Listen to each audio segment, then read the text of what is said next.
رج نے خبر دی اور انہیں حضرت ابو ہریرہ رضی اللہ عنہ نے کہ رسول اللہ صلی اللہ علیہ وسلم نے فرمایا، کفر کی چوٹی مشرق میں ہے اور فخر اور تکبر کرنا گھوڑے والوں، اونٹ والوں اور زمینداروں میں ہوتا ہے، جو عموماً گاؤں کے رہنے والے ہوتے ہیں، اور بکری والوں میں دل جمائی ہوتی ہے۔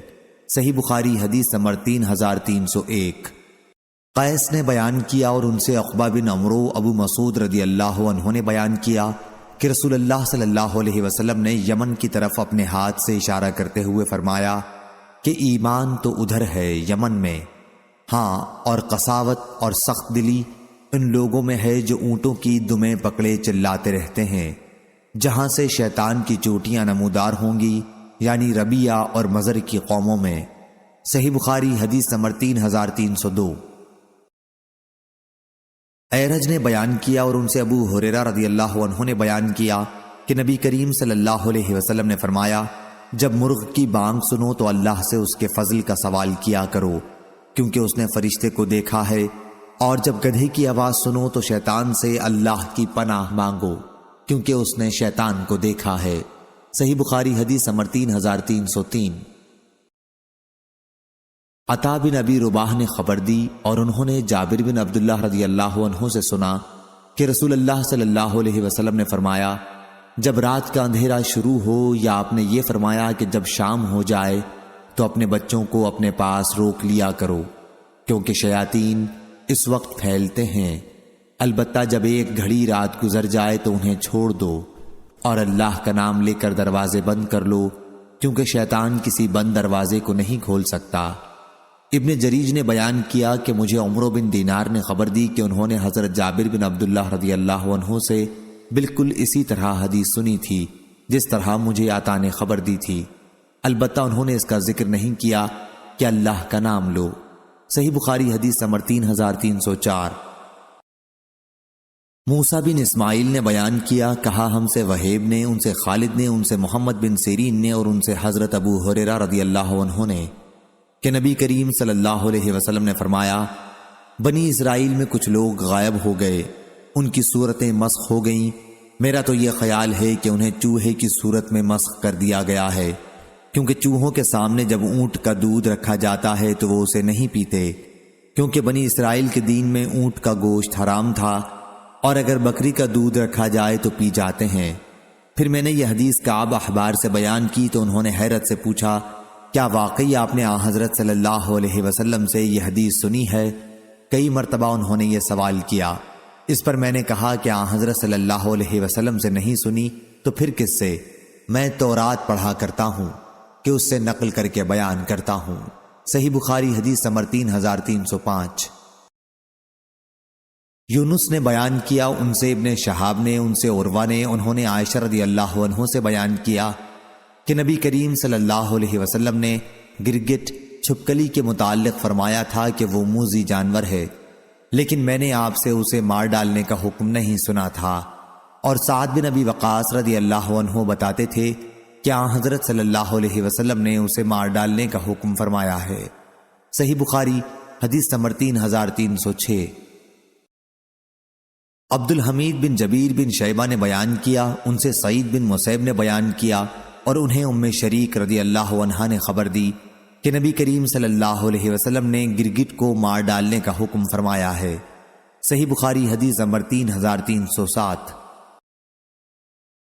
ابو اسامہ نے بیان کیا، ان سے ہشام نے، ان سے ان کے والد نے، اور ان سے عائشہ رضی اللہ عنہا نے بیان کیا کہ نبی کریم صلی اللہ علیہ وسلم نے فرمایا، جس سانپ کے سر پر 2 نقطے ہوتے ہیں انہیں مار ڈالا کرو، کیونکہ وہ اندھا بنا دیتے ہیں اور حمل کو بھی نقصان پہنچاتے ہیں۔ صحیح بخاری حدیث نمبر 3308۔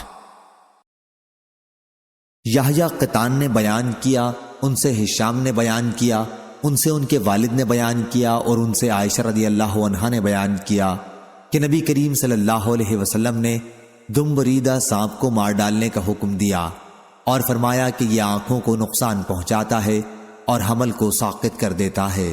صحیح بخاری حدیث نمبر 3309۔ ابن ابی عدی نے بیان کیا، ان سے ابو یونس قشیری حاتم بن ابی صغیرہ نے، ان سے ابن ابی ملیکہ نے کہ ابن عمر رضی اللہ عنہ سانپوں کو پہلے مار ڈالا کرتے تھے لیکن بعد میں انہیں مارنے سے خود ہی منع کرنے لگے۔ انہوں نے بیان کیا کہ نبی کریم صلی اللہ علیہ وسلم نے اپنی ایک دیوار گروائی تو اس میں سے ایک سانپ کی کینچلی نکلی۔ آپ نے فرمایا کہ دیکھو وہ سانپ کہاں ہے؟ صحابہ رضی اللہ عنہم نے تلاش کیا اور وہ مل گیا تو آپ نے فرمایا کہ اسے مار ڈالو، میں بھی اسی وجہ سے سانپوں کو مار ڈالا کرتا تھا۔ صحیح بخاری حدیث نمبر 3310۔ جریر بن حازم نے بیان کیا اور ان سے نافع نے کہ ابن عمر رضی اللہ عنہ سانپوں کو مار ڈالا کرتے تھے۔ صحیح بخاری حدیث نمبر 3312۔ معمر نے بیان کیا ان سے ظاہری نے، ان سے عروہ نے اور ان سے حضرت عائشہ رضی اللہ عنہا نے بیان کیا کہ نبی کریم صلی اللہ علیہ وسلم نے فرمایا 5 جانور موذی ہیں، انہیں حرم میں بھی مارا جا سکتا ہے، توحل میں بطریق اولا ان کا مارنا جائز ہوگا، چوہا، بچھو، چیل، کوا اور کاٹ لینے والا کتا۔ صحیح بخاری حدیث نمبر 3314۔ امام مالک نے خبر دی انہیں عبداللہ بن دینار نے اور انہیں حضرت عبداللہ بن عمر رضی اللہ عنہ نے کہ نبی کریم صلی اللہ علیہ وسلم نے فرمایا 5 جانور ایسے ہیں جنہیں اگر کوئی شخص حالت احرام میں بھی مار ڈالے تو اس پر کوئی گناہ نہیں، بچھو، چوہا، کاٹ لینے والا کتا، کوا اور چیل۔ صحیح بخاری حدیث نمبر 3315۔ حماد بن زید نے بیان کیا ان سے کثیر نے، ان سے عطا نے اور ان سے حضرت جابر بن عبداللہ رضی اللہ عنہ نے کہ نبی کریم صلی اللہ علیہ وسلم نے فرمایا پانی کے برتنوں کو ڈھک لیا کرو، مشکیزوں کے منہ کو باندھ لیا کرو، دروازے بند کر لیا کرو اور اپنے بچوں کو اپنے پاس جمع کر لیا کرو، کیونکہ شام ہوتے ہی جنات روئے زمین پر پھیلتے ہیں اور اچکتے پھرتے ہیں، اور سوتے وقت چراغ بجھا لیا کرو، کیونکہ موذی چوہا بعض اوقات جلتی بتی کو کھینچ لاتا ہے اور اس طرح سارے گھر کو جلا دیتا ہے۔ ابن جریج اور حبیب نے بھی اس کو عطا سے روایت کیا، اس میں جنات کے بدل شیاطین مذکور ہیں۔ صحیح بخاری حدیث نمبر 3316۔ یحییٰ بن آدم نے خبر دی انہیں اسرائیل نے، انہیں منصور نے، انہیں ابراہیم نے، انہیں علقمہ نے اور ان سے حضرت عبداللہ بن مسعود رضی اللہ عنہ نے بیان کیا کہ مقام منا میں ہم نبی کریم صلی اللہ علیہ وسلم کے ساتھ ایک غار میں بیٹھے ہوئے تھے کہ آیت والمرسلات عرفا نازل ہوئی۔ ابھی ہم آپ کی زبان مبارک سے اسے سن ہی رہے تھے کہ ایک بل میں سے ایک سانپ نکلا، ہم اسے مارنے کے لیے جھپٹے لیکن وہ بھاگ گیا اور اپنے بل میں داخل ہو گیا۔ حضرت صلی اللہ علیہ وسلم نے فرمایا تمہارے ہاتھ سے وہ اسی طرح بچ نکلا جیسے تم اس کے نشان سے بچ گئے۔ اور یحییٰ نے اسرائیل سے روایت کیا ہے، ان سے عامش نے، ان سے ابراہیم نے، ان سے علقمہ نے اور ان سے عبداللہ رضی اللہ عنہ نے اسی طرح روایت کیا اور کہا کہ ہم حضرت صلی اللہ علیہ وسلم کی زبان مبارک سے اس صورت کو تازہ بتازہ سن رہے تھے۔ اور اسرائیل کے ساتھ اس حدیث کو ابو عوانہ نے مغیرہ سے روایت کیا اور حفص بن غیاث اور ابو معاویہ اور سلیمان بن قرم نے بھی عامش سے بیان کیا، ان سے ابراہیم نے، ان سے اسود نے اور ان سے عبداللہ بن مسعود رضی اللہ عنہ نے۔ صحیح بخاری حدیث نمبر 3317۔ عبید اللہ بن عمر نے بیان کیا ان سے نافع نے اور ان سے عبداللہ بن عمر رضی اللہ عنہ نے کہ نبی کریم صلی اللہ علیہ وسلم نے بیان کیا ایک عورت ایک بلی کے سبب سے دوزخ میں گئی، اس نے بلی کو باندھ کر رکھا، نہ تو اسے کھانا دیا اور نہ ہی چھوڑا کہ وہ کیڑے مکوڑے کھا کر اپنی جان بچا لیتی۔ عبدالعالی نے کہا اور ہم سے عبید اللہ نے بیان کیا، ان سے سعید مقبری نے اور ان سے حضرت ابو ہریرہ رضی اللہ عنہ نے نبی کریم صلی اللہ علیہ وسلم سے اسی طرح روایت کیا۔ صحیح بخاری حدیث نمبر 3318۔ امام مالک نے بیان کیا ان سے ابو زناد نے، ان سے عارج نے اور ان سے حضرت ابو ہریرہ رضی اللہ عنہ نے کہ رسول کریم صلی اللہ علیہ وسلم نے فرمایا گروہ انبیاء میں سے ایک نبی ایک درخت کے سائے میں اترے، وہاں انہیں کسی ایک چیونٹی نے کاٹ لیا تو انہوں نے حکم دیا ان کا سارا سامان درخت کے تلے سے اٹھا لیا گیا، پھر چیونٹیوں کا سارا چھتا جلوا دیا۔ اس پر اللہ تعالیٰ نے ان پر وحی بھیجی کہ تم کو تو ایک ہی چیونٹی نے کاٹا تھا، فقط اسی کو جلانا تھا۔ صحیح بخاری حدیث نمبر 3319۔ عبید بن حنین نے خبر دی، انہوں نے کہا کہ میں نے حضرت ابو ہریرہ رضی اللہ عنہ سے سنا، وہ بیان کرتے تھے کہ نبی کریم صلی اللہ علیہ وسلم نے فرمایا، جب مکھی کسی کے پینے یا کھانے کی چیز میں پڑ جائے تو اسے ڈبو دے اور پھر نکال کر پھینک دے، کیونکہ اس کے ایک پر میں بیماری ہے اور اس کے دوسرے پر میں شفا ہوتی ہے۔ صحیح بخاری حدیث نمبر 3320۔ عوف نے بیان کیا، ان سے حسن اور ابن سیرین نے اور ان سے حضرت ابو ہریرہ رضی اللہ عنہ نے کہ نبی کریم صلی اللہ علیہ وسلم نے فرمایا، ایک فاحشہ عورت صرف اس وجہ سے بخشی گئی کہ وہ ایک کتے کے قریب سے گزر رہی تھی جو ایک کنویں کے قریب کھڑا پیاسا ہانپ رہا تھا۔ ایسا معلوم ہوتا تھا کہ وہ پیاس کی شدت سے ابھی مر جائے گا۔ اس عورت نے اپنا موزہ نکالا اور اس میں اپنا دوپٹہ باندھ کر پانی نکالا اور اس کتے کو پلا دیا تو اس کی بخشش اسی نیکی کی وجہ سے ہو گئی۔ صحیح بخاری حدیث نمبر 3321۔ سفیان نے بیان کیا، کہا کہ میں نے زہری سے اس حدیث کو اس طرح یاد رکھا کہ مجھ کو کوئی شک ہی نہیں، جیسے اس میں شک نہیں کہ تو اس جگہ موجود ہے۔ انہوں نے بیان کیا کہ مجھے عبید اللہ نے خبر دی، انہیں ابن عباس رضی اللہ عنہ نے اور انہیں ابو طلحہ رضی اللہ عنہ نے کہ نبی کریم صلی اللہ علیہ وسلم نے فرمایا، رحمت کے فرشتے ان گھروں میں نہیں داخل ہوتے جن میں کتا یا جاندار کی تصویر ہو۔ صحیح بخاری حدیث نمبر 3322۔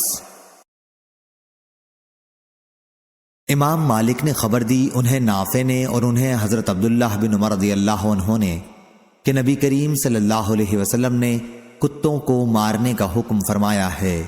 صحیح بخاری حدیث نمبر 3323۔ ابو سلمہ نے بیان کیا اور ان سے حضرت ابو ہریرہ رضی اللہ عنہ نے بیان کیا کہ نبی کریم صلی اللہ علیہ وسلم نے فرمایا، جو شخص کتا پالے اس کے عمل نیک میں سے روزانہ ایک قرات ثواب کم کر دیا جاتا ہے۔ کھیت کے لیے یا مویشی کے لیے جو کتے پالے جائیں وہ اس سے الگ ہیں۔ صحیح بخاری حدیث نمبر 3324۔ سائب بن یزید نے خبر دی، انہوں نے سفیان بن ابی ظہیر شنوی رضی اللہ عنہ سے سنا، انہوں نے رسول اللہ صلی اللہ علیہ وسلم سے سنا، آپ نے فرمایا کہ جس نے کوئی کتا پالا، نہ تو پالنے والے کا مقصد کھیت کی حفاظت ہے اور نہ مویشیوں کی، تو روزانہ اس کے نیک عمل میں سے ایک قرات ثواب کی کمی ہو جاتی ہے۔ صحیح بخاری حدیث نمبر 3325۔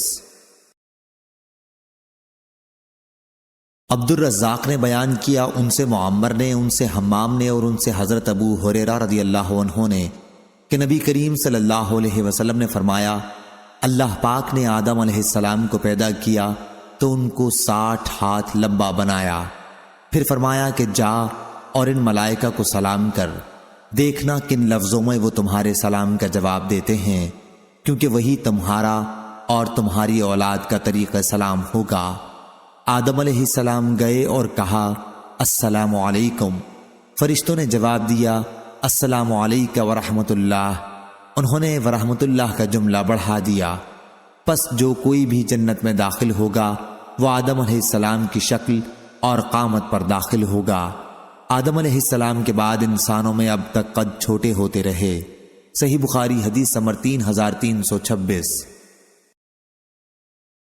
جریر نے بیان کیا، ان سے عمارہ نے، ان سے ابو ذرا نے اور ان سے حضرت ابو ہریرہ رضی اللہ عنہ نے کہ رسول اللہ صلی اللہ علیہ وسلم نے فرمایا، سب سے پہلا گروہ جو جنت میں داخل ہوگا ان کی صورتیں ایسی روشن ہوں گی جیسے 14ویں کا چاند روشن ہوتا ہے۔ پھر جو لوگ اس کے بعد داخل ہوں گے وہ آسمان کے سب سے زیادہ روشن ستارے کی طرح چمکتے ہوں گے، نہ تو ان لوگوں کو پیشاب کی ضرورت ہوگی نہ پاخانے کی، نہ وہ تھوکیں گے نہ ناک سے آلائش نکالیں گے، ان کے کنگھے سونے کے ہوں گے اور ان کا پسینہ مشک کی طرح ہوگا، ان کی انگیٹھیوں میں خوشبودار عود جلتا ہوگا، یہ عود نہایت خوشبودار عود ہوگا۔ ان کی بیویاں بڑی آنکھوں والی حوریں ہوں گی، سب کی صورتیں ایک ہوں گی، یعنی اپنے والد آدم علیہ السلام کے قد و قامت پر 60 ہاتھ اونچے ہوں گے۔ صحیح بخاری حدیث نمبر 3327۔ یحییٰ قطان نے بیان کیا، ان سے ہشام بن عروہ نے، ان سے ان کے باپ نے، ان سے زینب بنت ابی سلمہ نے، ان سے ام المومنین ام سلمہ رضی اللہ عنہا نے کہ ام سلیم رضی اللہ عنہا نے عرض کیا، یا رسول اللہ تعالی حق بات سے نہیں شرماتا، تو کیا اگر عورت کو احتلام ہو تو اس پر بھی غسل ہوگا؟ آپ نے فرمایا کہ ہاں، بشرطے کہ وہ تری دیکھ لے۔ ام المومنین ام سلمہ رضی اللہ عنہا کو اس بات پر ہنسی آ گئی اور فرمانے لگی، کیا عورت کو بھی احتلام ہوتا ہے؟ آپ نے فرمایا، اگر ایسا نہیں ہے تو پھر بچے میں ماں کی مشابہت کہاں سے آتی ہے؟ صحیح بخاری حدیث نمبر 3328۔ حضرت انس رضی اللہ عنہ نے بیان کیا کہ حضرت عبداللہ بن سلام رضی اللہ عنہ کو جب رسول کریم صلی اللہ علیہ وسلم کے مدینہ تشریف لانے کی خبر ملی تو وہ آپ کی خدمت میں آئے اور کہا کہ میں آپ سے 3 چیزوں کے بارے میں پوچھوں گا جنہیں نبی کے سوا اور کوئی نہیں جانتا۔ قیامت کی سب سے پہلی علامت کیا ہے؟ وہ کون سا کھانا ہے جو سب سے پہلے جنتیوں کو کھانے کے لیے دیا جائے گا؟ اور کس چیز کی وجہ سے بچہ اپنے باپ کے مشابہ ہوتا ہے؟ آپ صلی اللہ علیہ وسلم نے فرمایا کہ جبرائیل علیہ السلام نے ابھی مجھے آ کر اس کی خبر دی ہے۔ اس پر حضرت عبداللہ نے کہا، ملائکہ میں تو یہی یہودیوں کے دشمن ہیں۔ حضرت صلی اللہ علیہ وسلم نے فرمایا، قیامت کی سب سے پہلی علامت ایک آگ کی صورت میں ظاہر ہوگی جو لوگوں کو مشرق سے مغرب کی طرف ہانک لے جائے گی۔ سب سے پہلا کھانا جو اہل جنت کی دعوت کے لیے پیش کیا جائے گا وہ مچھلی کی کلیجی پر جو ٹکڑا لٹکا رہتا ہے وہ ہوگا۔ اور بچے کی مشابہت کا جہاں تک تعلق ہے تو جب مرد عورت کے قریب جاتا ہے اس وقت اگر مرد کی منی پہل کر جاتی ہے تو بچہ اسی کی شکل و صورت پر ہوتا ہے، اگر عورت کی منی پہل کر جائے تو پھر بچہ عورت کی شکل و صورت پر ہوتا ہے۔ یہ سن کر حضرت عبداللہ بن سلام بول اٹھے، میں گواہی دیتا ہوں کہ آپ اللہ کے رسول ہیں۔ پھر عرض کیا، یا رسول اللہ، یہود انتہا کی جھوٹی قوم ہے، اگر آپ کے دریافت کرنے سے پہلے میرے اسلام قبول کرنے کے بارے میں انہیں علم ہو گیا تو آپ صلی اللہ علیہ وسلم کے سامنے مجھ پر ہر طرح کی تہمتیں دھرنی شروع کر دیں گے۔ چنانچہ کچھ یہودی آئے اور حضرت عبداللہ رضی اللہ عنہ گھر کے اندر چھپ کر بیٹھ گئے۔ حضرت صلی اللہ علیہ وسلم نے ان سے پوچھا، تم لوگوں میں عبداللہ بن سلام کون صاحب ہیں؟ سارے یہودی کہنے لگے، وہ ہم میں سب سے بڑے عالم اور سب سے بڑے عالم کے صاحبزادے ہیں، ہم میں سب سے زیادہ بہتر اور ہم میں سب سے بہتر کے صاحبزادے ہیں۔ حضرت صلی اللہ علیہ وسلم نے ان سے فرمایا، اگر عبداللہ مسلمان ہو جائیں تو پھر تمہارا کیا خیال ہوگا؟ انہوں نے کہا، اللہ تعالیٰ انہیں اس سے محفوظ رکھے۔ اتنے میں حضرت عبداللہ رضی اللہ عنہ باہر تشریف لائے اور کہا، میں گواہی دیتا ہوں کہ اللہ کے سوا اور کوئی معبود نہیں، اور گواہی دیتا ہوں کہ محمد اللہ کے سچے رسول ہیں۔ اب وہ سب ان کے متعلق کہنے لگے کہ ہم میں سب سے بدترین اور سب سے بدترین کا بیٹا ہے، وہی وہ ان کی برائی کرنے لگے۔ صحیح بخاری حدیث نمبر 3329۔ معمر نے خبر دی انہیں حمام نے اور انہیں حضرت ابو ہریرہ رضی اللہ عنہ نے، انہوں نے نبی کریم صلی اللہ علیہ وسلم سے روایت کیا، عبد الرزاق کی روایت کی طرح کہ اگر قوم بنی اسرائیل نہ ہوتی تو گوشت نہ سڑا کرتا، اور اگر حوا نہ ہوتی تو عورت اپنے شوہر سے دغا نہ کرتی۔ صحیح بخاری حدیث نمبر 3330۔ حسین بن علی نے بیان کیا، ان سے زائدہ نے، ان سے میسرہ اشجعی نے، ان سے ابو حازم نے اور ان سے ابو ہریرہ رضی اللہ عنہ نے بیان کیا کہ رسول اللہ صلی اللہ علیہ وسلم نے فرمایا، عورتوں کے بارے میں میری وصیت کا ہمیشہ خیال رکھنا، کیونکہ عورت پسلی سے پیدا کی گئی ہے، پسلی میں بھی سب سے زیادہ ٹیڑھا اوپر کا حصہ ہوتا ہے، اگر کوئی شخص اسے بالکل سیدھی کرنے کی کوشش کرے تو انجام کار توڑ کے رہے گا، اور اگر اسے وہ یوں ہی چھوڑ دے گا تو پھر ہمیشہ ٹیڑھی ہی رہ جائے گی۔ پس عورتوں کے بارے میں میری نصیحت مانو، عورتوں سے اچھا سلوک کرو۔ صحیح بخاری حدیث نمبر 3331۔ زید بن وہب نے بیان کیا، کہا ہم سے عبداللہ بن مسعود رضی اللہ عنہ نے بیان کیا کہ نبی کریم صلی اللہ علیہ وسلم نے بیان فرمایا، اور آپ سچوں کے سچے تھے کہ انسان کی پیدائش اس کی ماں کے پیٹ میں پہلے 40 دن تک پوری کی جاتی ہے، پھر وہ اتنے ہی دنوں تک علقہ یعنی غلیظ اور جامد خون کی صورت میں رہتا ہے، پھر اتنے ہی دنوں کے لیے مضغہ گوشت کا لوتھڑا کی شکل اختیار کر لیتا ہے، پھر چوتھے چلے میں اللہ تعالیٰ ایک فرشتے کو 4 باتوں کا حکم دے کر بھیجتا ہے، پس وہ فرشتہ اس کے عمل، اس کی مدت زندگی، روزی اور یہ کہ وہ نیک ہے یا بد کو لکھ لیتا ہے۔ اس کے بعد اس میں روح پھونکی جاتی ہے، پس انسان زندگی بھر دوزخیوں کے کام کرتا رہتا ہے، اور جب اس کے اور دوزخ کے درمیان صرف 1 ہاتھ کا فاصلہ رہ جاتا ہے تو اس کی تقدیر سامنے آتی ہے اور وہ جنتیوں کے کام کرنے لگتا ہے اور جنت میں چلا جاتا۔ اسی طرح ایک شخص جنتیوں کے کام کرتا رہتا ہے اور جب اس کے اور جنت کے درمیان صرف 1 ہاتھ کا فاصلہ رہ جاتا ہے تو اس کی تقدیر سامنے آتی ہے اور وہ دوزخیوں کے کام شروع کر دیتا ہے اور دوزخ میں چلا جاتا ہے۔ صحیح بخاری حدیث نمبر 3332۔ حماد بن زید نے بیان کیا، ان سے عبید اللہ بن ابی بکر بن انس نے اور ان سے انس بن مالک رضی اللہ عنہ نے بیان کیا کہ نبی کریم صلی اللہ علیہ وسلم نے فرمایا، اللہ تعالیٰ نے ماں کے رحم کے لیے ایک فرشتہ مقرر کر رکھا ہے۔ وہ فرشتہ عرض کرتا ہے، اے رب یہ نطفہ ہے، اے رب یہ مضغہ ہے، اے رب یہ علقہ ہے۔ پھر جب اللہ تعالیٰ اسے پیدا کرنے کا ارادہ کرتا ہے تو فرشتہ پوچھتا ہے، اے رب یہ مرد ہے یا یہ عورت ہے، اے رب یہ بد ہے یا نیک، اس کی روزی کیا ہے اور مدت زندگی کتنی ہے؟ چنانچہ اسی کے مطابق ماں کے پیٹ ہی میں سب کچھ فرشتہ لکھ لیتا ہے۔ صحیح بخاری حدیث نمبر 3333۔ شعبہ نے بیان کیا، ان سے ابو عمران جونی نے اور ان سے حضرت انس رضی اللہ عنہ نے نبی کریم صلی اللہ علیہ وسلم سے کہ اللہ تعالیٰ قیامت کے دن اس شخص سے پوچھے گا جسے دوزخ کا سب سے ہلکا عذاب کیا گیا ہوگا، اگر دنیا میں تمہاری کوئی چیز ہوتی تو کیا اس عذاب سے نجات پانے کے لیے اسے بدلے میں دے سکتا تھا؟ وہ شخص کہے گا کہ جی ہاں۔ اس پر اللہ تعالیٰ فرمائے گا کہ جب تو آدم کی پیٹھ میں تھا تو میں نے تجھ سے اس سے بھی معمولی چیز کا مطالبہ کیا تھا روز ازل میں کہ میرا کسی کو بھی شریک نہ ٹھہرانا، لیکن جب تو دنیا میں آیا تو اسی شرک کا عمل اختیار کیا۔ صحیح بخاری حدیث نمبر 3334۔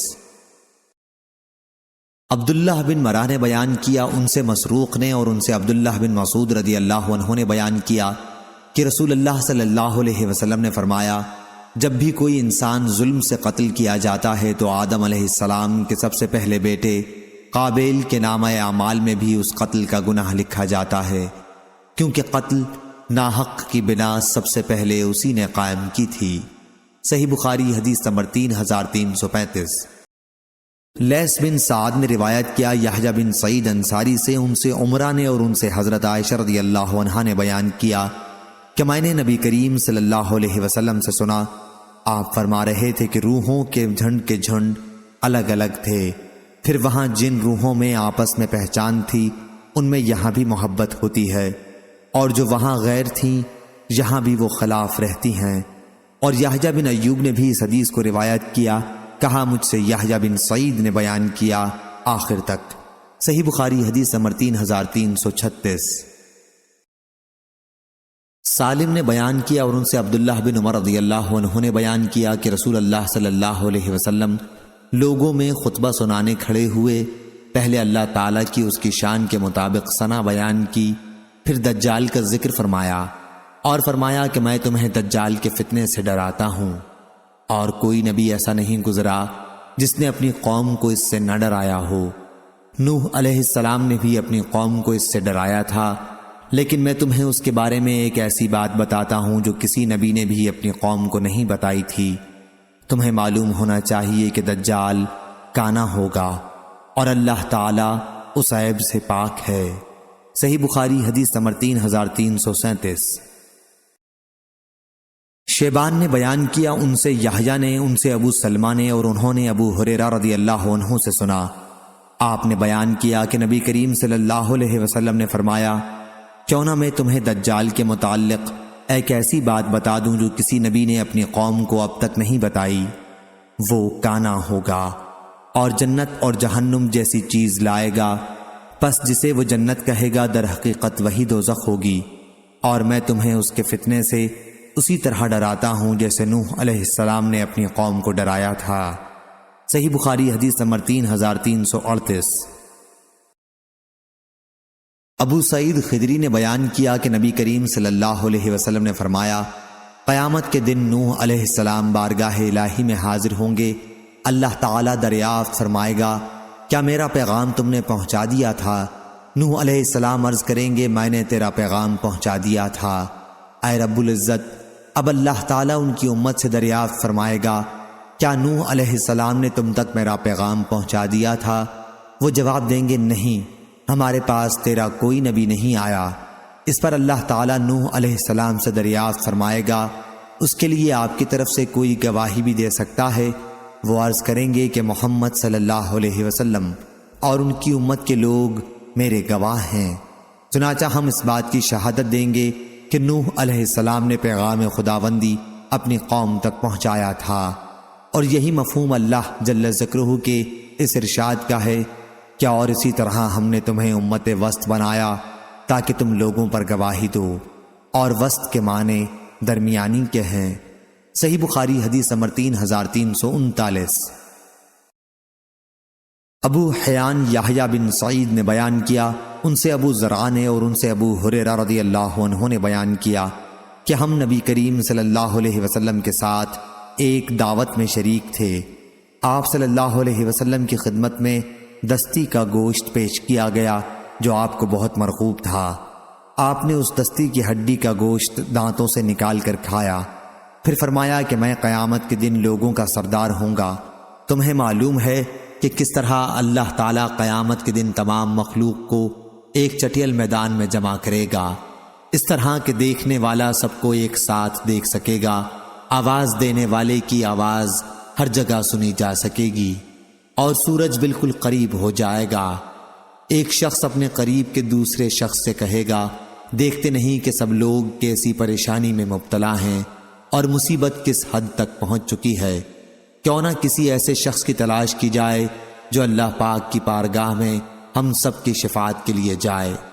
کچھ لوگوں کا مشورہ ہوگا کہ دادا آدم علیہ السلام اس کے لیے مناسب ہیں، چنانچہ لوگ ان کی خدمت میں حاضر ہوں گے اور عرض کریں گے، اے بابا آدم، آپ انسانوں کے دادا ہیں، اللہ پاک نے آپ کو اپنے ہاتھ سے پیدا کیا تھا، اپنی روح آپ کے اندر پھونکی تھی، ملائکہ کو حکم دیا تھا اور انہوں نے آپ کو سجدہ کیا تھا، اور جنت میں آپ کو پیدا کرنے کے بعد ٹھہرایا تھا۔ آپ اپنے رب کے حضور میں ہماری شفاعت کر دیں۔ آپ خود ملاحظہ فرما سکتے ہیں کہ ہم کس درجہ الجھن اور پریشانی میں مبتلا ہیں۔ وہ فرمائیں گے کہ گناہگاروں پر اللہ تعالیٰ آج اس درجہ غضبناک ہے کہ کبھی اتنا غضبناک نہیں ہوا تھا اور نہ آئندہ کبھی ہوگا، اور مجھے پہلے ہی درخت جنت کے کھانے سے منع کر چکا تھا، لیکن میں اس فرمان کو بجا لانے میں کوتاہی کر گیا۔ آج تو مجھے اپنی ہی پڑی ہے، نفسا نفسی، تم لوگ کسی اور کے پاس جاؤ، ہاں نوح علیہ السلام کے پاس جاؤ۔ چنانچہ سب لوگ نوح علیہ السلام کی خدمت میں حاضر ہوں گے اور عرض کریں گے، اے نوح علیہ السلام، آپ آدم علیہ السلام کے بعد روئے زمین پر سب سے پہلے نبی ہیں، اور اللہ تعالیٰ نے آپ کو عبد الشکور کہہ کر پکارا ہے۔ آپ ملاحظہ فرما سکتے ہیں کہ آج ہم کیسی مصیبت و پریشانی میں مبتلا ہیں۔ آپ اپنے رب کے حضور میں ہماری شفاعت کر دیجئے۔ وہ بھی یہی جواب دیں گے کہ میرا رب آج اس درجہ غضبناک ہے کہ اس سے پہلے کبھی ایسا غضبناک نہیں ہوا تھا، اور نہ کبھی اس کے بعد اتنا غضبناک ہوگا۔ آج تو مجھے خود اپنی ہی فکر ہے، نفسا نفسی، تم نبی کریم صلی اللہ علیہ وسلم کی خدمت میں جاؤ۔ چنانچہ وہ لوگ میرے پاس آئیں گے، میں ان کی شفاعت کے لیے عرش کے نیچے سجدے میں گر پڑوں گا۔ پھر آواز آئے گی، اے محمد سر اٹھاؤ اور شفاعت کرو، تمہاری شفاعت قبول کی جائے گی، مانگو تمہیں دیا جائے گا۔ محمد بن عبید اللہ نے بیان کیا کہ ساری حدیث میں یاد نہ رکھ سکا۔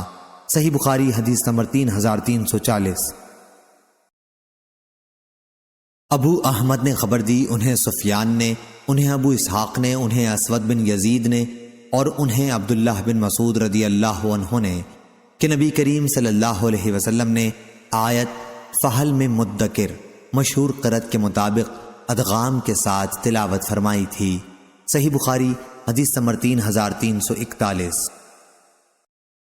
عبداللہ نے خبر دی، انہیں یونس نے خبر دی اور انہیں زہری نے دوسری سند، اور ہم سے احمد بن صالح نے بیان کیا، کہا ہم سے عنبسہ نے، ان سے یونس نے، ان سے ابن شہاب نے بیان کیا، اور ان سے انس رضی اللہ عنہ نے بیان کیا کہ ابو ذر رضی اللہ عنہ بیان کرتے تھے کہ نبی کریم صلی اللہ علیہ وسلم نے فرمایا، میرے گھر کی چھت کھولی گئی، میرا قیام ان دنوں مکے میں تھا، پھر جبریل علیہ السلام اترے اور میرا سینہ چاک کیا اور اسے زمزم کے پانی سے دھویا، اس کے بعد سونے کا ایک تشت لائے جو حکمت اور ایمان سے لبریز تھا، اسے میرے سینے میں اونڈیل دیا، پھر میرا ہاتھ پکڑ کر آسمان کی طرف لے کر چلے۔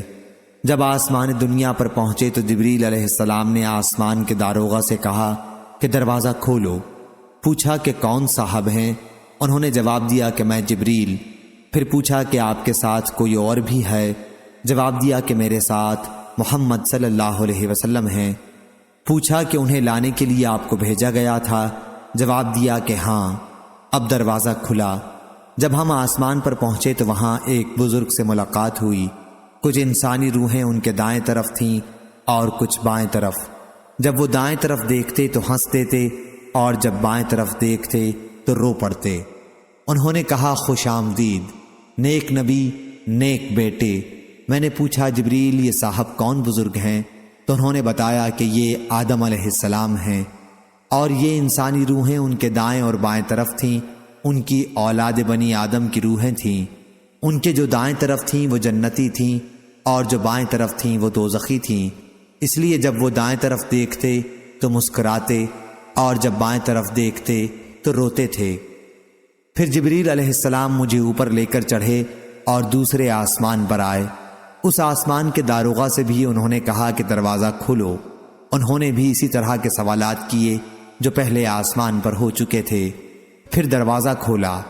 انس رضی اللہ عنہ نے بیان کیا کہ حضرت ابو ذر رضی اللہ عنہ نے تفصیل سے بتایا کہ حضرت صلی اللہ علیہ وسلم نے مختلف آسمانوں پر ادریس، موسیٰ، عیسیٰ اور ابراہیم علیہ السلام کو پایا، لیکن انہوں نے ان انبیاء کرام کے مقامات کی کوئی تخصیص نہیں کی، صرف اتنا کہا کہ حضرت صلی اللہ علیہ وسلم نے آدم کو آسمان دنیا پہلے آسمان پر پایا اور ابراہیم علیہ السلام کو چھٹے پر۔ اور حضرت انس رضی اللہ عنہ نے بیان کیا کہ پھر جبریل علیہ السلام ادریس علیہ السلام کے پاس سے گزرے تو انہوں نے کہا خوش آمدید، نیک نبی، نیک بھائی۔ میں نے پوچھا کہ یہ کون صاحب ہیں؟ جبریل علیہ السلام نے بتایا کہ یہ ادریس علیہ السلام ہیں۔ پھر میں عیسیٰ علیہ السلام کے پاس سے گزرا، انہوں نے بھی کہا خوش آمدید، نیک نبی، نیک بھائی۔ میں نے پوچھا یہ کون صاحب ہیں؟ تو بتایا کہ عیسیٰ علیہ السلام۔ پھر میں ابراہیم علیہ السلام کے پاس سے گزرا تو انہوں نے فرمایا کہ خوش آمدید، نیک نبی اور نیک بیٹے۔ میں نے پوچھا یہ کون ہیں؟ جواب دیا کہ یہ ابراہیم علیہ السلام ہیں۔ ابن شہاب سے زہری نے بیان کیا اور مجھے ایوب بن حزم نے خبر دی کہ ابن عباس رضی اللہ عنہ اور ابو حبہ انصاری رضی اللہ عنہ بیان کرتے تھے کہ نبی کریم صلی اللہ علیہ وسلم نے فرمایا، پھر مجھے اوپر لے کر چڑھے اور میں اتنے بلند مقام پر پہنچ گیا جہاں سے قلم کے لکھنے کی آواز صاف سننے لگی تھی۔ ابو بکر بن حزم نے بیان کیا اور انس بن مالک رضی اللہ عنہ نے بیان کیا کہ نبی کریم صلی اللہ علیہ وسلم نے فرمایا، پھر اللہ تعالیٰ نے 50 وقت کی نمازیں مجھ پر فرض کیں۔ میں اس فریضے کے ساتھ واپس ہوا اور جب موسیٰ علیہ السلام کے پاس سے گزرا تو انہوں نے پوچھا کہ آپ کی امت پر کیا چیز فرض کی گئی ہے؟ میں نے جواب دیا کہ 50 وقت کی نمازیں ان پر فرض ہوئی ہیں۔ انہوں نے کہا کہ آپ اپنے رب کے پاس واپس جائیں کیونکہ آپ کی امت میں اتنی نمازوں کی طاقت نہیں ہے۔ چنانچہ میں واپس ہوا اور رب العالمین کے دربار میں مراجعت کی، اس کے نتیجے میں اس کا ایک حصہ کم کر دیا گیا۔ پھر میں موسیٰ علیہ السلام کے پاس آیا اور اس مرتبہ بھی انہوں نے کہا کہ اپنے رب سے پھر مراجعت کریں۔ پھر انہوں نے اپنی تفصیلات کا ذکر کیا کہ رب العالمین نے ایک حصے کی پھر کمی کر دی۔ پھر میں موسیٰ علیہ السلام کے پاس آیا اور انہیں خبر کی۔ انہوں نے کہا کہ آپ اپنے رب سے مراجعت کریں کیونکہ آپ کی امت میں اس کی بھی طاقت نہیں ہے۔ پھر میں واپس ہوا اور اپنے رب سے پھر مراجعت کی۔ اللہ تعالیٰ نے اس مرتبہ فرما دیا کہ نمازیں 5 وقت کی کر دی گئیں اور ثواب بعض نمازوں ہی کا باقی رکھا گیا، ہمارا قول بدلہ نہیں کرتا۔ پھر میں موسیٰ علیہ السلام کے پاس آیا تو انہوں نے اب بھی اسی پر زور دیا کہ اپنے رب سے آپ کو پھر مراجعت کرنی چاہیے، لیکن میں نے کہا کہ مجھے اللہ پاک سے بار بار درخواست کرتے ہوئے اب شرم آتی ہے۔ پھر جبریل علیہ السلام مجھے لے کر آگے بڑھے اور سدرۃ المنتہا کے پاس لائے، جہاں مختلف قسم کے رنگ نظر آئے جنہوں نے اس درخت کو چھپا رکھا تھا۔ میں نہیں جانتا کہ وہ کیا تھے۔ اس کے بعد مجھے جنت میں داخل کیا گیا تو میں نے دیکھا کہ موتی کے گنبد بنے ہوئے ہیں اور اس کی مٹی مشک کی طرح خوشبودار تھی۔ صحیح بخاری حدیث نمبر 3342۔ شعبہ نے بیان کیا، ان سے حکم نے، ان سے مجاہد نے اور ان سے حضرت ابن عباس رضی اللہ عنہ نے بیان کیا کہ نبی کریم صلی اللہ علیہ وسلم نے فرمایا، غزوہ خندق کے موقع پر پروا ہوا سے میری مدد کی گئی اور قوم عاد پچھوا ہوا سے ہلاک کر دی گئی تھی۔ صحیح بخاری حدیث نمبر 3343۔ ابن کثیر نے بیان کیا، ان سے سفیان ثوری نے، ان سے ان کے والد نے، ان سے ابن ابی نعیم نے اور ان سے حضرت ابو سعید خدری رضی اللہ عنہ نے بیان کیا کہ حضرت علی رضی اللہ عنہ نے یمن سے نبی کریم صلی اللہ علیہ وسلم کی خدمت میں کچھ سونا بھیجا تو آپ نے اسے 4 آدمیوں میں تقسیم کر دیا۔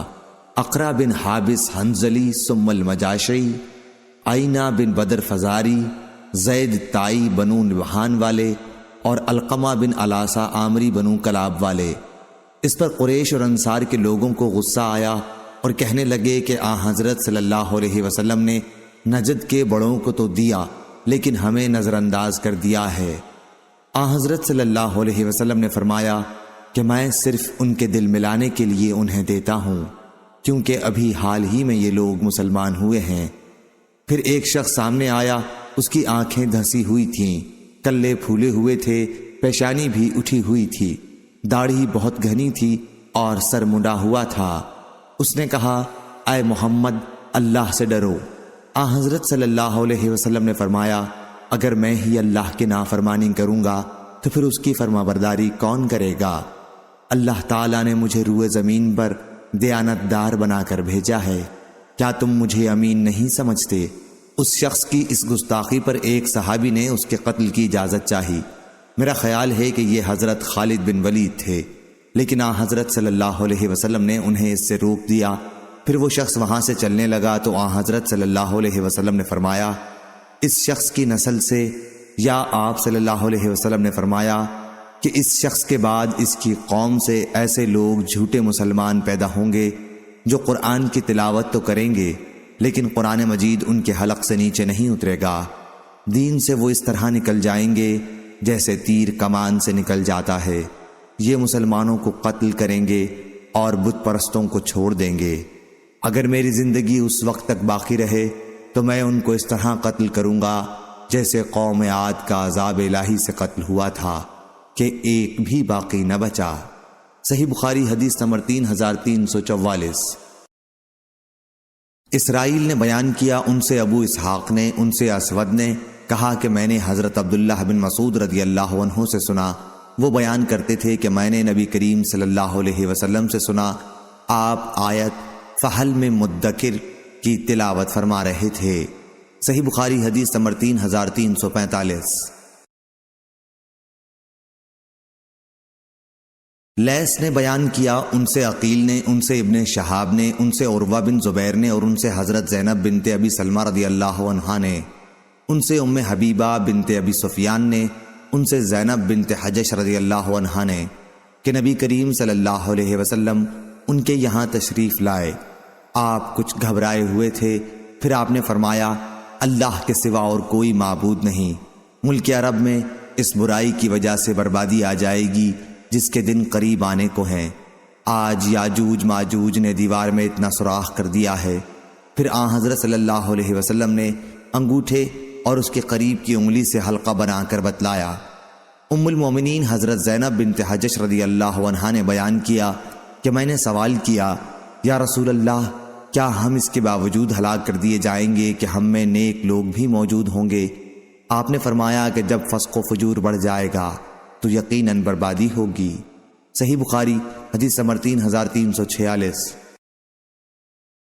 مسلم بن ابراہیم نے بیان کیا، کہا ہم سے وہب نے، ان سے ابن طاؤس نے، ان سے ان کے والد طاؤس نے، ان سے حضرت ابو ہریرہ رضی اللہ عنہ نے بیان کیا کہ رسول اللہ صلی اللہ علیہ وسلم نے فرمایا، اللہ پاک نے یاجوج ماجوج کی دیوار سے اتنا کھول دیا ہے، پھر آپ نے اپنی انگلیوں سے 90 کا عدد بنا کر بتلایا۔ صحیح بخاری حدیث نمبر 3347۔ ابو اسامہ نے بیان کیا، ان سے عامش نے، ان سے ابو صالح نے، اور ان سے حضرت ابو سعید خدری رضی اللہ عنہ نے بیان کیا کہ نبی کریم صلی اللہ علیہ وسلم نے فرمایا کہ اللہ تعالیٰ قیامت کے دن فرمائے گا، اے آدم علیہ السلام عرض کریں گے، میں اطاعت کے لیے حاضر ہوں، مستعد ہوں، ساری بھلائیاں صرف تیرے ہی ہاتھ میں ہیں۔ اللہ تعالیٰ فرمائے گا، جہنم میں جانے والوں کو لوگوں میں سے الگ نکال لو۔ حضرت آدم علیہ السلام عرض کریں گے، اے اللہ جہنمیوں کی تعداد کتنی ہے؟ اللہ تعالیٰ فرمائے گا کہ ہر 1000 میں سے 999۔ اس وقت کی ہولناکی اور وحشت سے بچے بوڑھے ہو جائیں گے اور ہر حاملہ عورت اپنا حمل گرا دے گی۔ اس وقت تم خوف و دہشت سے لوگوں کو مدہوشی کے عالم میں دیکھو گے، حالانکہ وہ بے ہوش نہ ہوں گے، لیکن اللہ کا عذاب بڑا ہی سخت ہوگا۔ صحابہ رضی اللہ عنہم نے عرض کیا، یا رسول اللہ، وہ ایک شخص ہم میں سے کون ہوگا؟ حضور صلی اللہ علیہ وسلم نے فرمایا کہ تمہیں بشارت ہو، وہ ایک آدمی تم میں سے ہوگا اور 1000 دوزخی یاجوج ماجوج کی قوم میں سے ہوں گے۔ پھر حضور صلی اللہ علیہ وسلم نے فرمایا، اس ذات کی قسم جس کے ہاتھ میں میری جان ہے، مجھے امید ہے کہ تم امت مسلمہ تمام جنت والوں کے 1/3 ہوگے۔ پھر ہم نے اللہ اکبر کہا تو آپ نے فرمایا کہ مجھے امید ہے تم تمام جنت والوں کے آدھے ہوگے۔ پھر ہم نے اللہ اکبر کہا، پھر آپ نے فرمایا کہ محشر میں تم لوگ تمام انسانوں کے مقابلے میں اتنے ہوگے جتنے کسی سفید بیل کے جسم پر ایک سیاہ بال، یا جتنے کسی سیاہ بال کے جسم پر ایک سفید بال ہوتا ہے۔ صحیح بخاری حدیث نمبر 3348۔ مغیرہ بن نعمان نے بیان کیا، کہا کہ مجھ سے سعید بن جبیر نے بیان کیا اور ان سے ابن عباس رضی اللہ عنہ نے کہ نبی کریم صلی اللہ علیہ وسلم نے فرمایا، تم لوگ حشر میں ننگے پاؤں، ننگے جسم اور بن ختنہ اٹھائے جاؤ گے۔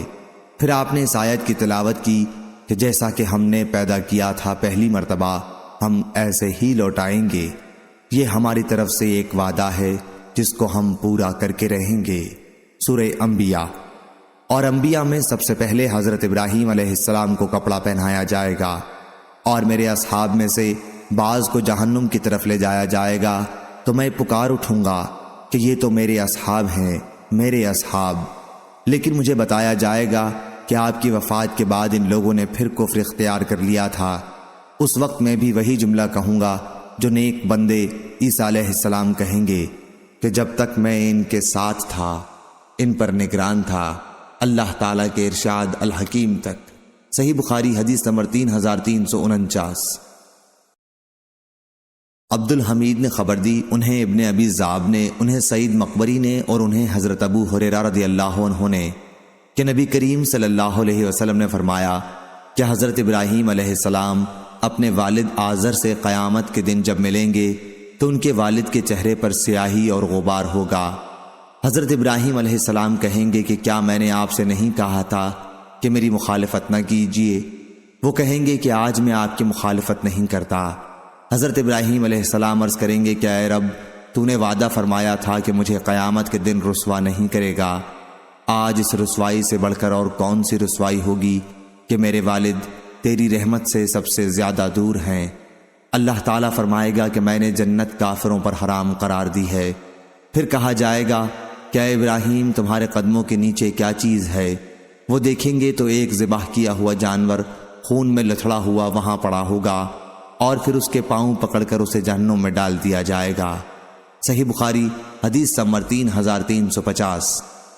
بکیر نے بیان کیا، ان سے ابن عباس کے مولا قریب نے، اور ان سے حضرت ابن عباس رضی اللہ عنہ نے کہ نبی کریم صلی اللہ علیہ وسلم بیت اللہ میں داخل ہوئے تو اس میں حضرت ابراہیم اور حضرت مریم علیہ السلام کی تصویریں دیکھیں۔ آپ نے فرمایا کہ قریش کو کیا ہو گیا، حالانکہ انہیں معلوم ہے کہ فرشتے کسی ایسے گھر میں داخل نہیں ہوتے جس میں تصویریں رکھی ہوں۔ یہ حضرت ابراہیم علیہ السلام کی تصویر ہے اور وہ بھی پانسا پھینکتے ہوئے۔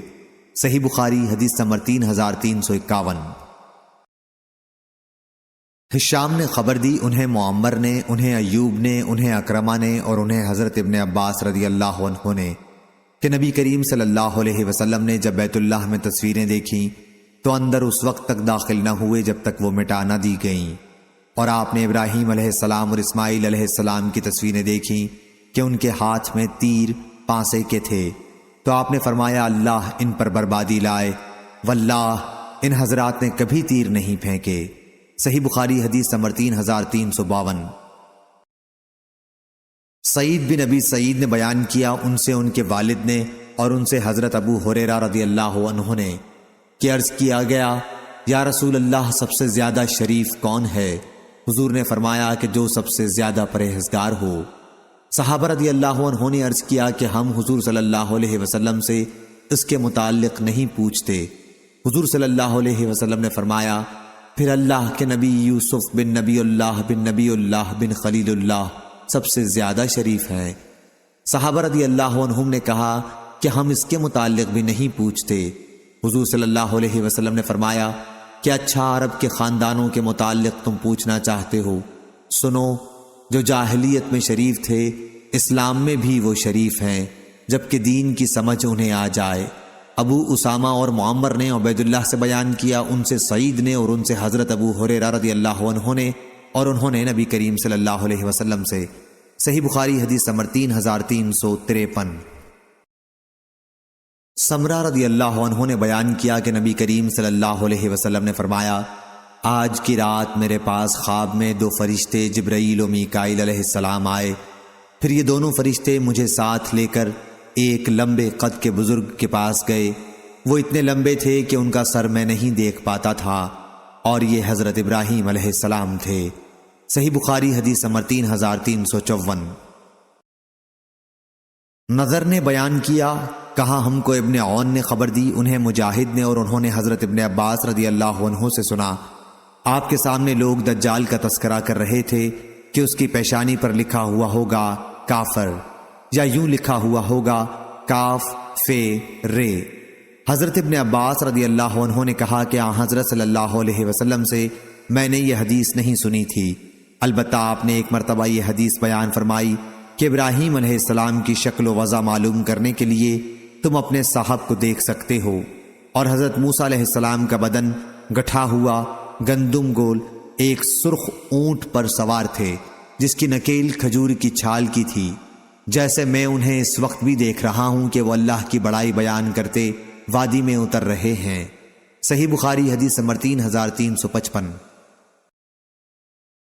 عبد الرحمن القرشی نے بیان کیا، ان سے ابو زناد نے، ان سے عیرج نے اور ان سے حضرت ابو ہریرہ رضی اللہ عنہ نے بیان کیا کہ نبی کریم صلی اللہ علیہ وسلم نے فرمایا حضرت ابراہیم علیہ السلام نے 80 سال کی عمر میں بسولے سے ختنہ کیا۔ صحیح بخاری حدیث نمبر 3356۔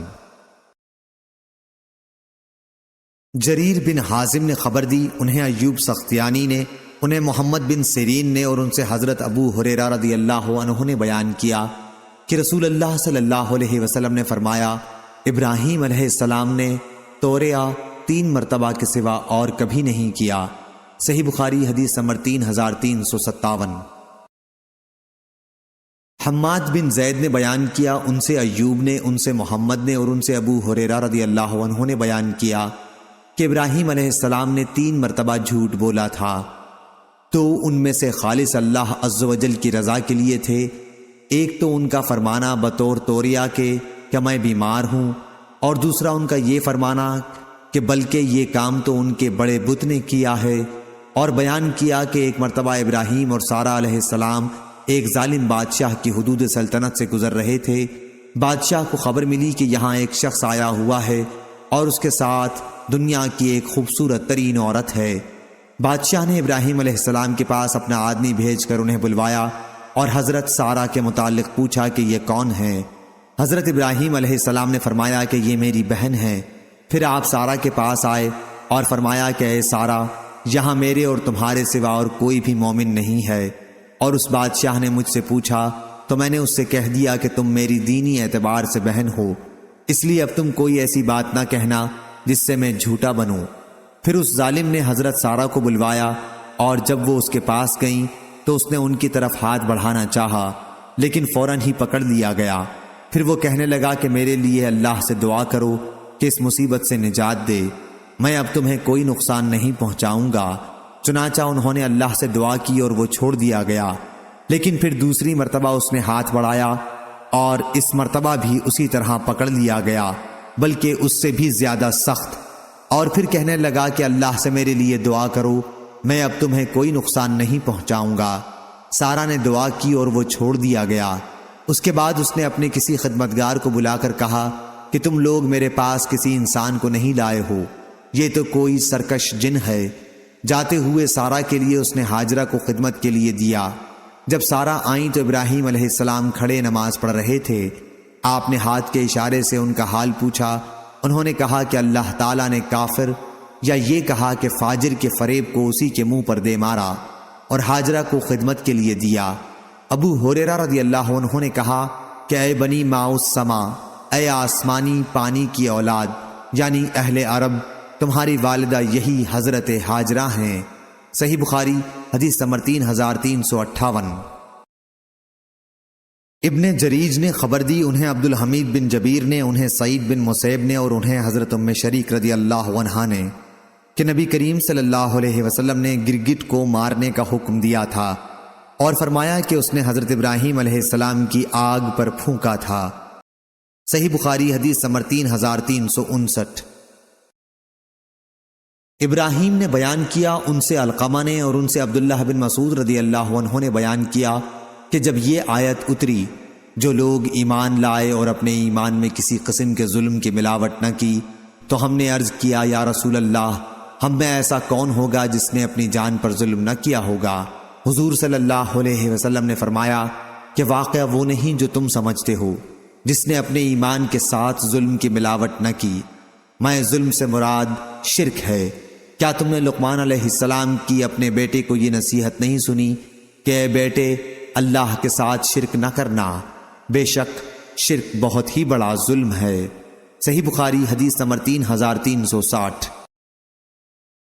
ابو زرع نے بیان کیا، اور ان سے حضرت ابو ہریرہ رضی اللہ عنہ نے بیان کیا کہ نبی کریم صلی اللہ علیہ وسلم کی خدمت میں ایک مرتبہ گوشت پیش کیا گیا تو آپ نے فرمایا کہ اللہ تعالیٰ قیامت کے دن اولین و آخرین کو ایک ہموار اور وسیع میدان میں جمع کرے گا، اسی طرح کہ پکارنے والا سب کو اپنی بات سنا سکے گا اور دیکھنے والا سب کو ایک ساتھ دیکھ سکے گا، کیونکہ یہ میدان ہموار ہوگا، زمین کی طرح گول نہ ہوگا، اور لوگوں سے سورج بالکل قریب ہو جائے گا۔ پھر آپ نے شفاعت کا ذکر کیا کہ لوگ حضرت ابراہیم علیہ السلام کی خدمت میں حاضر ہوں گے اور عرض کریں گے کہ آپ روئے زمین پر اللہ کے نبی اور خلیل ہیں، ہمارے لیے اپنے رب کے حضور میں شفاعت کیجیے۔ پھر انہیں اپنے جھوٹ توریہ یاد آ جائیں گے اور کہیں گے کہ آج تو مجھے اپنی ہی فکر ہے، تم لوگ حضرت موسیٰ علیہ السلام کے پاس جاؤ۔ ابو ہریرہ رضی اللہ عنہ کے ساتھ حضرت انس رضی اللہ عنہ نے بھی نبی کریم صلی اللہ علیہ وسلم سے اس حدیث کو روایت کیا ہے۔ صحیح بخاری حدیث نمبر 3361۔ جریر بن حازم نے بیان کیا، ان سے ایوب سختیانی نے، ان سے عبداللہ بن سعید بن جبیر نے، ان سے ان کے والد سعید بن جبیر نے، اور ان سے ابن عباس رضی اللہ عنہ نے کہ نبی کریم صلی اللہ علیہ وسلم نے فرمایا، اللہ اسماعیل کی والدہ حضرت ہاجرہ پر رحم کرے، اگر انہوں نے جلدی نہ کی ہوتی اور زمزم کے پانی کے گرد منڈیر نہ بناتی تو آج وہ ایک بہتا ہوا چشمہ ہوتا۔ صحیح بخاری حدیث نمبر 3362۔ معمر نے خبر دی، انہیں ایوب سختیانی اور کثیر بن مطلب بن ابی وداع نے، یہ دونوں کچھ زیادہ اور کمی کے ساتھ بیان کرتے ہیں۔ وہ دونوں سعید بن جبیر سے کہ ابن عباس رضی اللہ عنہ نے بیان کیا، عورتوں میں کمر پٹا باندھنے کا رواج اسماعیل علیہ السلام کی والدہ ہاجرہ سے چلا ہے۔ سب سے پہلے انہوں نے کمر پٹا اس لیے باندھا تھا کہ تاکہ سارا ان کا سراغ نہ پائیں، وہ جلد بھاگ جائیں۔ پھر انہیں اور ان کے بیٹے اسماعیل کو ابراہیم علیہ السلام ساتھ لے کر مکے میں آئے۔ اس وقت ابھی وہ اسماعیل علیہ السلام کو دودھ پلاتی تھیں۔ ابراہیم علیہ السلام نے دونوں کو ایک بڑے درخت کے پاس بٹھا دیا جو اس جگہ تھا جہاں اب زمزم ہے۔ مسجد کی بلند جانب میں ان دنوں مکے میں کوئی انسان نہیں تھا، اس لیے وہاں پانی بھی نہیں تھا۔ ابراہیم علیہ السلام نے ان دونوں کو وہیں چھوڑ دیا اور ان کے لیے ایک چمڑے کے تھیلے میں کھجور اور ایک مشک میں پانی رکھ دیا۔ پھر ابراہیم علیہ السلام اپنے گھر کے لیے روانہ ہوئے۔ اس وقت اسماعیل علیہ السلام کی والدہ ان کے پیچھے پیچھے آئیں اور کہا کہ اے ابراہیم، اس خشک جنگل میں جہاں کوئی بھی آدمی اور کوئی بھی چیز موجود نہیں، آپ ہمیں چھوڑ کر کہاں جا رہے ہیں؟ انہوں نے کئی دفعہ اس بات کو دہرایا، لیکن ابراہیم علیہ السلام ان کی طرف دیکھتے نہیں تھے۔ آخر ہاجرہ نے پوچھا، کیا اللہ تعالیٰ نے آپ کو اس کا حکم دیا ہے؟ ابراہیم علیہ السلام نے فرمایا کہ ہاں۔ اس پر ہاجرہ بول اٹھی کہ پھر اللہ تعالیٰ ہماری حفاظت کرے گا، وہ ہم کو ہلاک نہیں کرے گا۔ چنانچہ وہ واپس آ گئیں اور ابراہیم علیہ السلام روانہ ہو گئے۔ جب وہ سنیا پہاڑی پر پہنچے جہاں سے وہ دکھائی نہیں دیتے تھے تو ادھر رخ کیا جہاں اب کعبہ ہے، جہاں پر ہاجرہ اور اسماعیل علیہ السلام کو چھوڑ کر آئے تھے۔ پھر آپ نے دونوں ہاتھ اٹھا کر یہ دعا کی، اے میرے رب، میں نے اپنی اولاد کو اس بے آب و دانہ میدان میں ٹھہرایا ہے۔ سورہ ابراہیم یشکرون تک۔ ادھر اسماعیل علیہ السلام کی والدہ ان کو دودھ پلانے لگیں اور خود پانی پینے لگیں۔ آخر جب مشک کا سارا پانی ختم ہو گیا تو وہ پیاسی رہنے لگیں اور ان کے لخت جگر بھی پیاسے رہنے لگے۔ وہ اب دیکھ رہی تھیں کہ سامنے ان کا بیٹا پیاس کی شدت سے پیچ و تاب کھا رہا ہے، یا کہا کہ زمین پر لوٹ رہا ہے۔ وہ وہاں سے ہٹ گئیں کیونکہ اس حالت میں بچے کو دیکھنے سے ان کا دل بے چین ہوتا تھا۔ صفا پہاڑی وہاں سے نزدیک تر تھی۔ وہ پانی کی تلاش میں اس پر چڑھ گئیں اور وادی کی طرف رخ کر کے دیکھنے لگیں کہ کہیں کوئی انسان نظر آئے، لیکن کوئی انسان نظر نہیں آیا۔ وہ صفا سے اتر گئیں اور جب وادی میں پہنچی تو اپنا دامن اٹھا لیا تاکہ دوڑتے وقت نہ الجھیں، اور کسی پریشان حال کی طرح دوڑنے لگیں۔ پھر وادی سے نکل کر مروہ پہاڑی پر آئیں اور اس پر کھڑی ہو کر دیکھنے لگیں کہ کہیں کوئی انسان نظر آئے، لیکن کوئی نظر نہیں آیا۔ اس طرح انہوں نے 7 چکر لگائے۔ ابن عباس رضی اللہ عنہ نے بیان کیا کہ نبی کریم صلی اللہ علیہ وسلم نے فرمایا، صفا اور مروہ کے درمیان لوگوں کے لیے دوڑنا اسی وجہ سے مشروع ہوا۔ 7ویں مرتبہ جب وہ مروہ پر چڑھیں تو انہیں ایک آواز سنائی دی۔ انہوں نے کہا، خاموش، یہ خود اپنے ہی سے وہ کہہ رہی تھیں، اور پھر آواز کی طرف انہوں نے کان لگا دیے۔ آواز اب بھی سنائی دے رہی تھی۔ پھر انہوں نے کہا کہ تمہاری آواز میں نے سنی، اگر تم میری کوئی مدد کر سکتے ہو تو کرو۔ کیا دیکھتی ہیں کہ جہاں اب زمزم کا کنواں ہے وہیں ایک فرشتہ موجود ہے؟ فرشتے نے اپنی ایڑی سے زمین میں گڑھا کر دیا، یا یہ کہا کہ اپنے بازو سے، جس سے وہاں پانی ابل آیا۔ حضرت ہاجرہ نے اسے حوض کی شکل میں بنا دیا اور اپنے ہاتھ سے اس طرح کر دیا تاکہ پانی بہنے نہ پائے، اور چلو سے پانی اپنے مشکیزے میں ڈالنے لگی۔ جب وہ بھر چکیں تو وہاں سے چشمہ پھر ابل پڑا۔ ابن عباس رضی اللہ عنہ نے بیان کیا کہ نبی کریم صلی اللہ علیہ وسلم نے فرمایا، اللہ اسماعیل پر رحم کرے، اگر زمزم کو انہوں نے یوں ہی چھوڑ دیا ہوتا، یا آپ نے فرمایا کہ چلو سے مشکیزہ نہ بھرا ہوتا تو زمزم ایک بہتے ہوئے چشمے کی صورت میں ہوتا۔ بیان کیا کہ پھر ہاجرہ نے خود بھی وہ پانی پیا اور اپنے بیٹے کو بھی پلایا۔ اس کے بعد ان سے فرشتے نے کہا کہ اپنے برباد ہونے کا خوف ہرگز نہ کرنا، کیونکہ یہی خدا کا گھر ہوگا جسے یہ بچہ اور اس کا باپ تعمیر کریں گے، اور اللہ اپنے بندوں کو ضائع نہیں کرتا۔ اب جہاں بیت اللہ ہے اس وقت وہاں ٹیلے کی طرح زمین اٹھی ہوئی تھی۔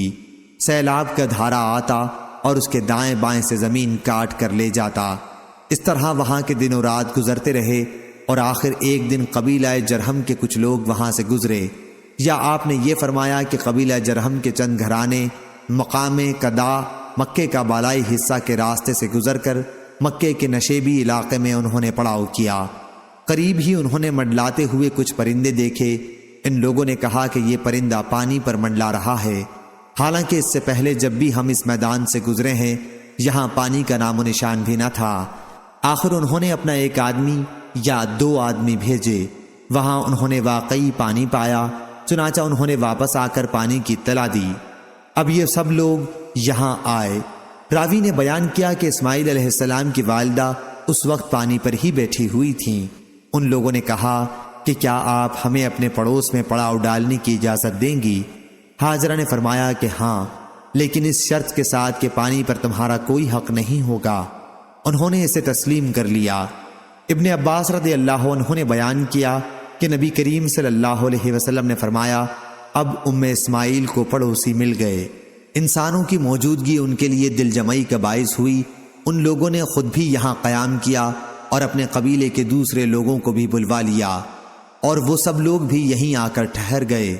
اس طرح یہاں ان کے کئی گھرانے آ کر آباد ہو گئے، اور بچہ اسماعیل علیہ السلام جرہم کے بچوں میں جوان ہوا اور ان سے عربی سیکھ لی۔ جوانی میں اسماعیل علیہ السلام ایسے خوبصورت تھے کہ آپ پر سب کی نظریں اٹھتی تھیں، اور سب سے زیادہ آپ بھلے لگتے تھے۔ چنانچہ جرہم والوں نے آپ کی اپنے قبیلے میں ایک لڑکی سے شادی کر دی۔ پھر اسماعیل علیہ السلام کی والدہ حاجرہ کا انتقال ہو گیا۔ اسماعیل علیہ السلام کی شادی کے بعد ابراہیم علیہ السلام یہاں اپنے چھوڑے ہوئے خاندان کو دیکھنے آئے۔ اسماعیل علیہ السلام گھر پر نہیں تھے، اس لیے آپ نے ان کی بیوی سے اسماعیل علیہ السلام کے متعلق پوچھا۔ انہوں نے بتایا کہ روزی کی تلاش میں کہیں گئے ہیں۔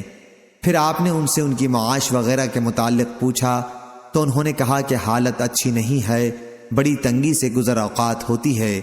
اس طرح انہوں نے شکایت کی۔ ابراہیم علیہ السلام نے ان سے فرمایا کہ جب تمہارا شوہر آئے تو ان سے میرا سلام کہنا، اور یہ بھی کہنا کہ وہ اپنے دروازے کی چوکھٹ بدل ڈالیں۔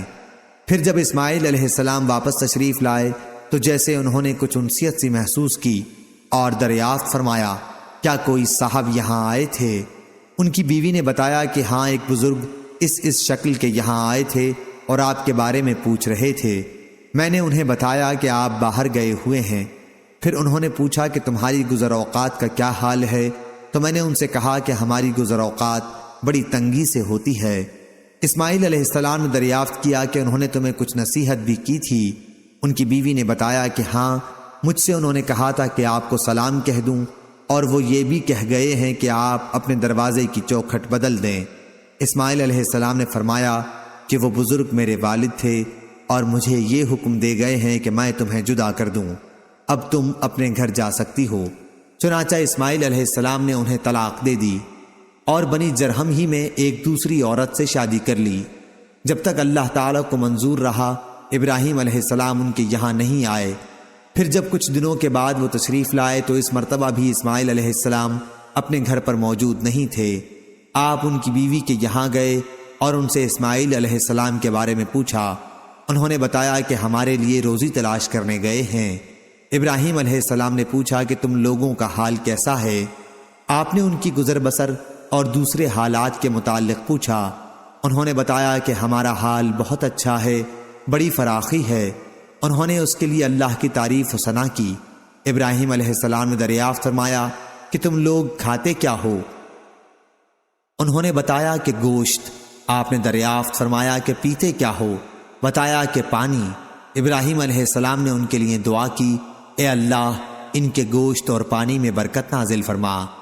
حضرت صلی اللہ علیہ وسلم نے فرمایا کہ ان دنوں انہیں اناج میسر نہیں تھا، اگر اناج بھی ان کے کھانے میں شامل ہوتا تو ضرور آپ اس میں بھی برکت کی دعا کرتے۔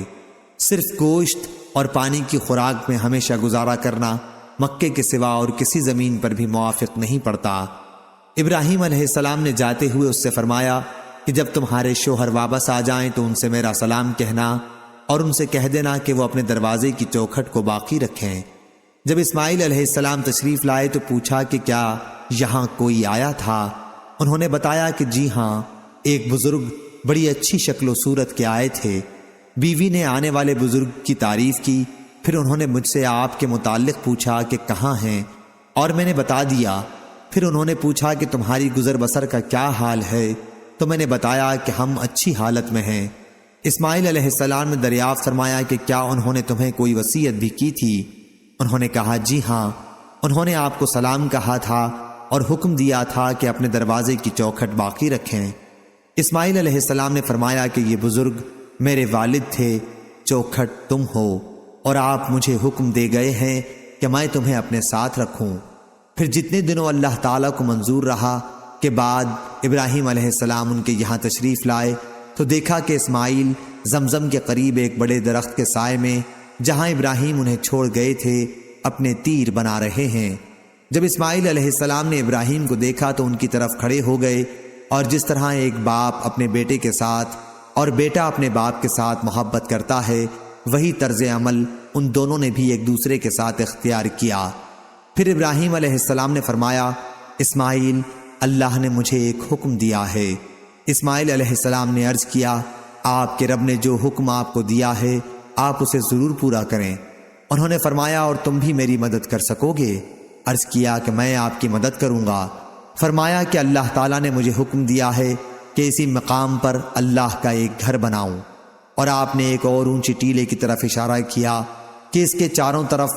حضور صلی اللہ علیہ وسلم نے فرمایا کہ اس وقت ان دونوں نے بیت اللہ کی بنیاد پر عمارت کی تعمیر شروع کی۔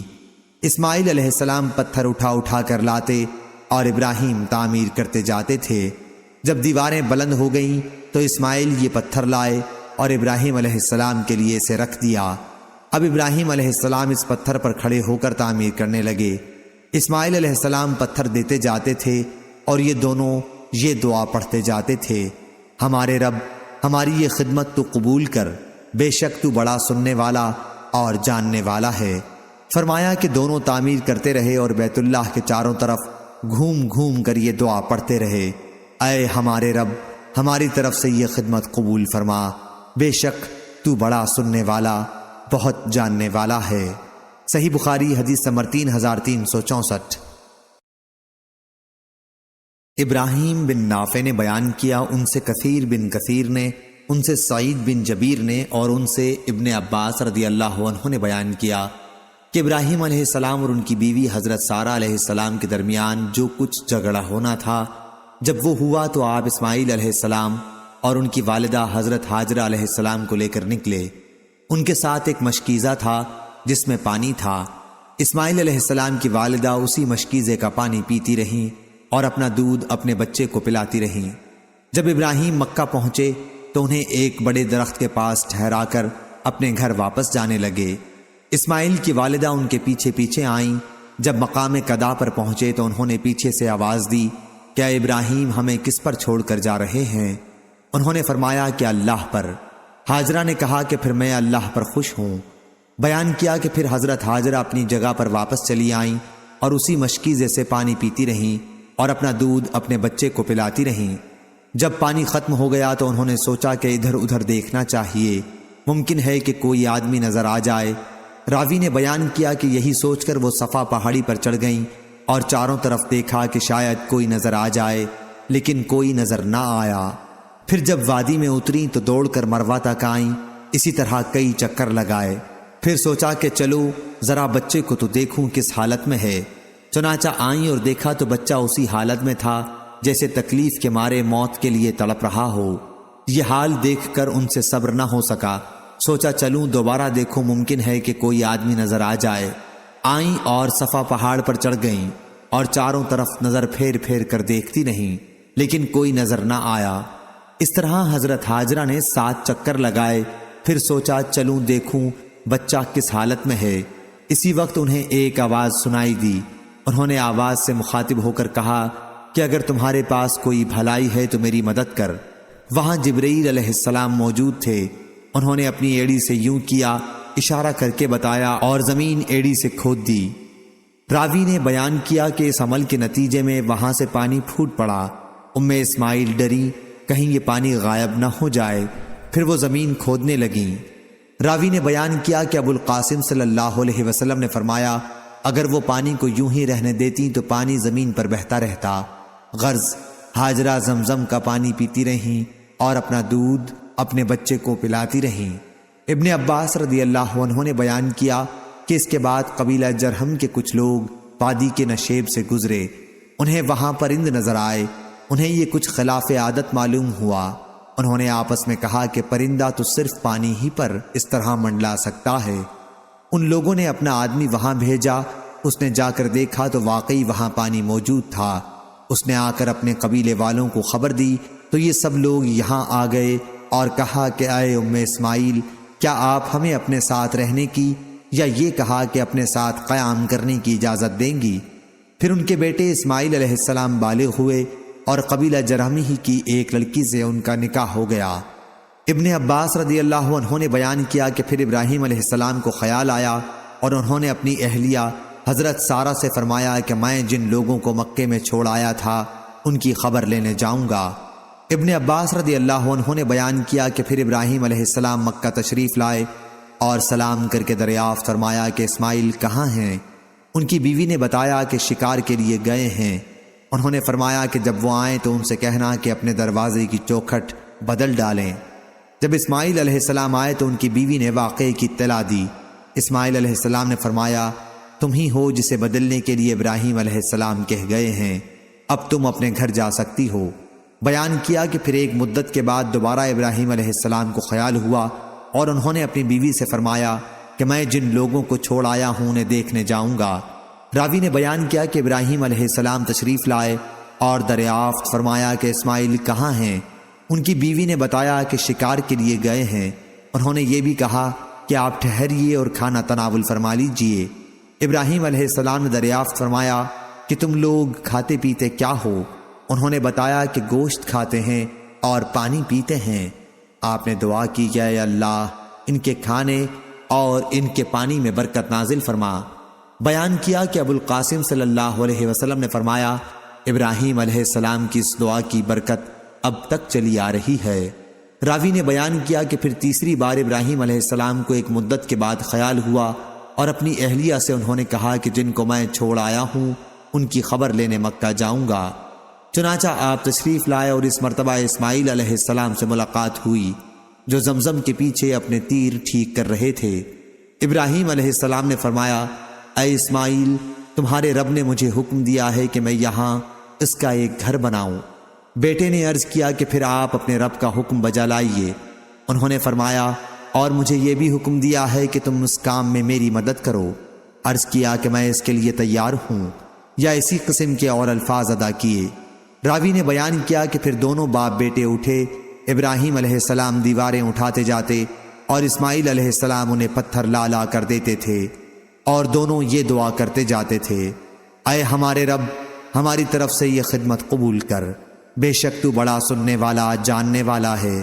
راوی نے بیان کیا کہ آخر جب دیوار بلند ہو گئی اور بزرگ ابراہیم علیہ السلام کو پتھر دیوار پر رکھنے میں دشواری ہوئی تو وہ مقام ابراہیم کے پتھر پر کھڑے ہوئے اور اسماعیل علیہ السلام ان کو پتھر اٹھا اٹھا کر دیتے جاتے اور ان حضرات کی زبان پر یہ دعا جاری تھی اے ہمارے رب، ہماری طرف سے اسے قبول فرما لے، بے شک تو بڑا سننے والا بہت جاننے والا ہے۔ صحیح بخاری حدیث نمبر 3365۔ یزید بن شریک نے بیان کیا کہ میں نے حضرت ابو ذر رضی اللہ عنہ سے سنا، انہوں نے بیان کیا کہ میں نے عرض کیا یا رسول اللہ، سب سے پہلے روئے زمین پر کون سی مسجد بنی ہے؟ حضور صلی اللہ علیہ وسلم نے فرمایا کہ مسجد حرام۔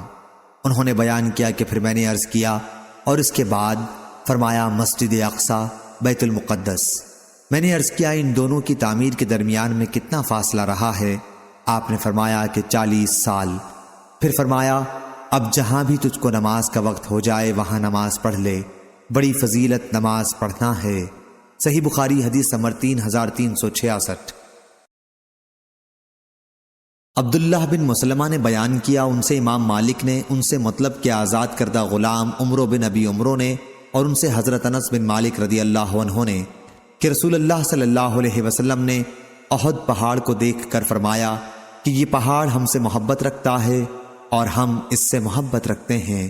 اے اللہ، حضرت ابراہیم علیہ السلام نے مکہ مکرمہ کو حرمت والا شہر قرار دیا تھا اور میں مدینے کے 2 پتھریلے علاقے کے درمیانی علاقے کے حصے کو حرمت والا قرار دیتا ہوں۔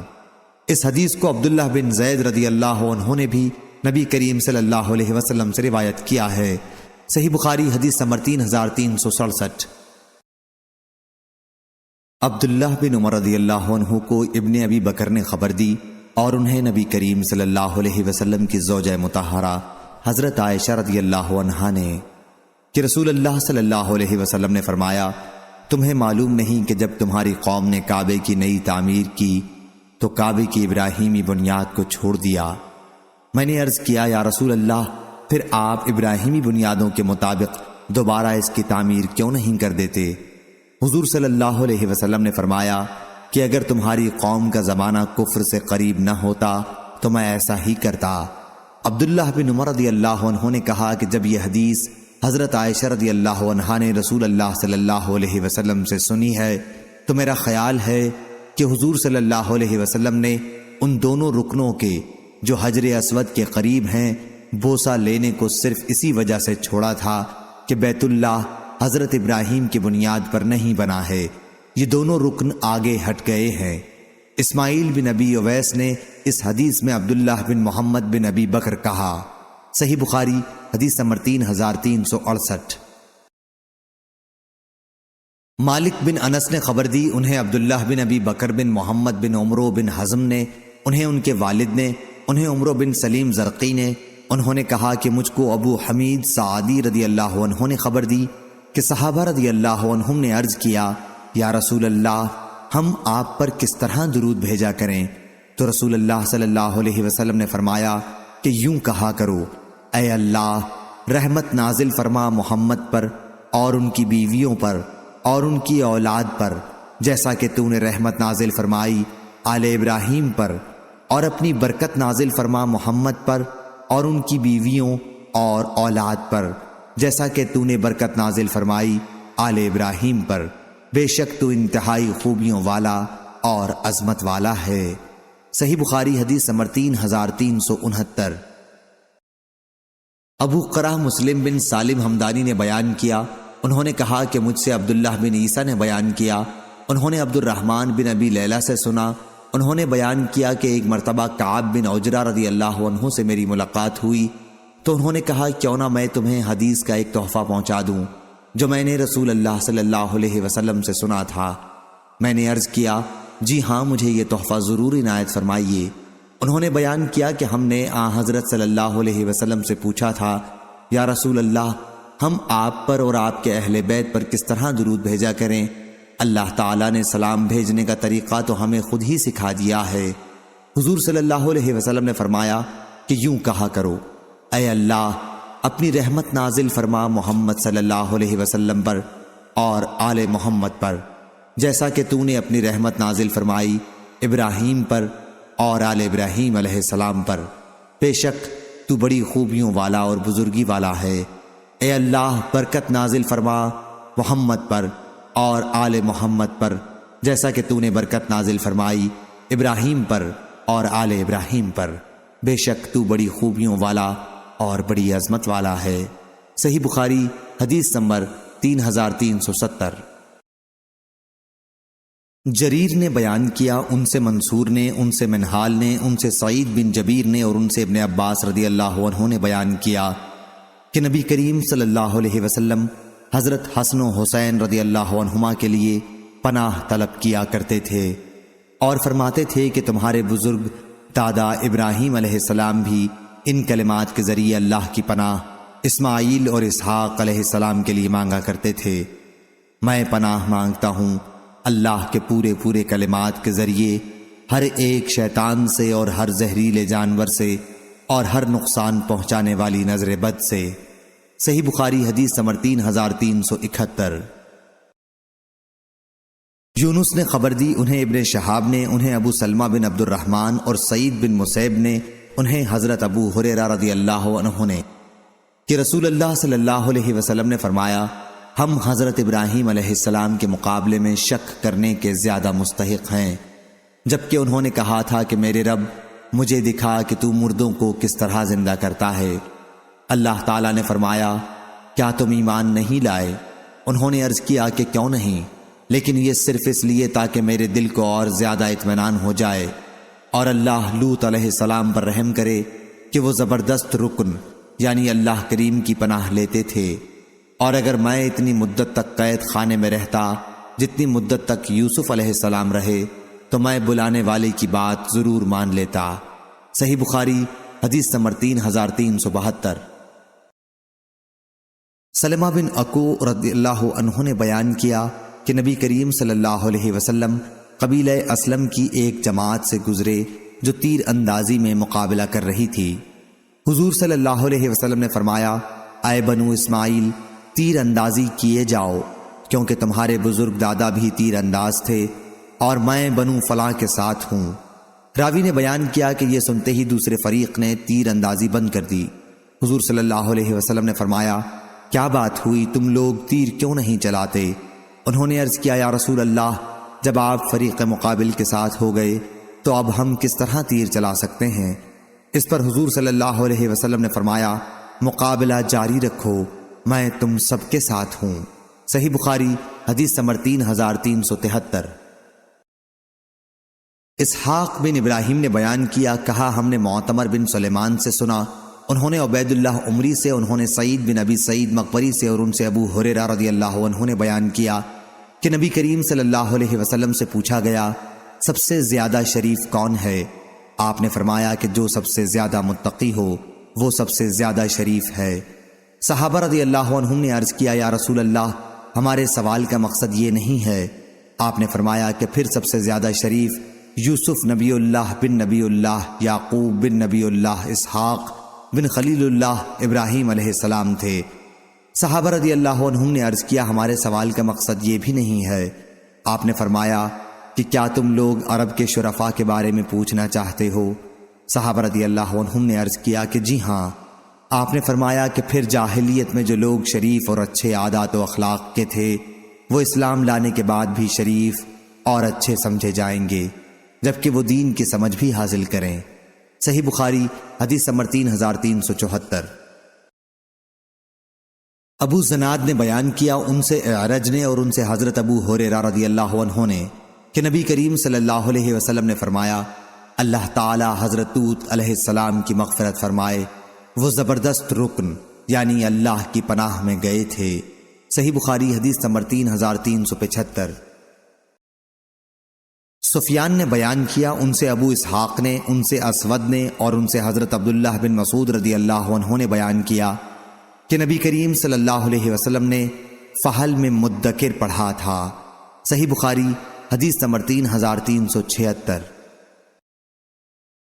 ہشام بن عروہ نے بیان کیا، ان سے ان کے والد نے اور ان سے عبداللہ بن زمعہ نے بیان کیا کہ میں نے نبی کریم صلی اللہ علیہ وسلم سے سنا، خطبے کے دوران آپ نے اس قوم کا ذکر کیا جنہوں نے اونٹنی کو ذبح کر دیا تھا۔ آپ نے فرمایا کہ خدا کی قسم، بھیجی ہوئی اس اونٹنی کو ذبح کرنے والا قوم کا ایک بہت ہی باعزت آدمی قیدار نامی تھا، جیسے ہمارے زمانے میں ابو زمعہ اسود بن مطلب ہے۔ صحیح بخاری حدیث نمبر 3377۔ سلیمان نے بیان کیا، ان سے عبداللہ بن دینار نے اور ان سے حضرت عبداللہ بن عمر رضی اللہ عنہ نے بیان کیا کہ رسول اللہ صلی اللہ علیہ وسلم نے جب حجر سمود کی بستی میں غزوہ تبوک کے لیے جاتے ہوئے پڑاؤ کیا تو آپ نے صحابہ رضی اللہ عنہم کو حکم فرمایا کہ یہاں کے کنووں کا پانی نہ پینا اور نہ اپنے برتنوں میں ساتھ لینا۔ صحابہ رضی اللہ عنہم نے عرض کیا کہ ہم نے تو اس سے اپنا آٹا بھی گوندھ لیا ہے اور پانی اپنے برتنوں میں بھی رکھ لیا ہے۔ حضور صلی اللہ علیہ وسلم نے انہیں حکم دیا کہ گندا ہوا آٹا پھینک دیا جائے۔ ابو ذر رضی اللہ عنہ نے نبی کریم صلی اللہ علیہ وسلم سے نقل کیا ہے کہ جس نے آٹا اس پانی سے گوندھ لیا ہو وہ اسے پھینک دے۔ صحیح بخاری حدیث نمبر 3378۔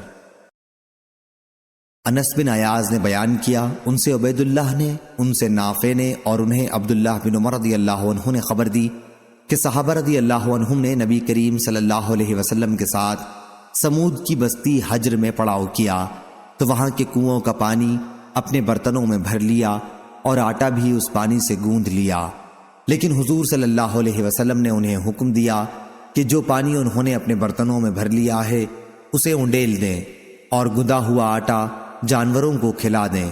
اس کے بجائے حضور صلی اللہ علیہ وسلم نے انہیں یہ حکم دیا کہ اس کنویں سے پانی لیں جس سے صالح علیہ السلام کی اونٹنی پانی پیا کرتی تھی۔ صحیح بخاری حدیث نمبر 3379۔ سالم بن عبداللہ نے خبر دی اور انہیں ان کے والد عبداللہ رضی اللہ عنہ نے کہ نبی کریم صلی اللہ علیہ وسلم جب مقام حجر سے گزرے تو فرمایا کہ ان لوگوں کی بستی میں جنہوں نے ظلم کیا تھا نہ داخل ہو، لیکن اس صورت میں کہ تم روتے ہوئے ہو، کہیں ایسا نہ ہو کہ تم پر بھی وہی عذاب آ جائے جو ان پر آیا تھا۔ پھر آپ نے اپنی چادر چہرہ مبارک پر ڈال لی۔ آپ اس وقت کجاوے پر تشریف رکھتے تھے۔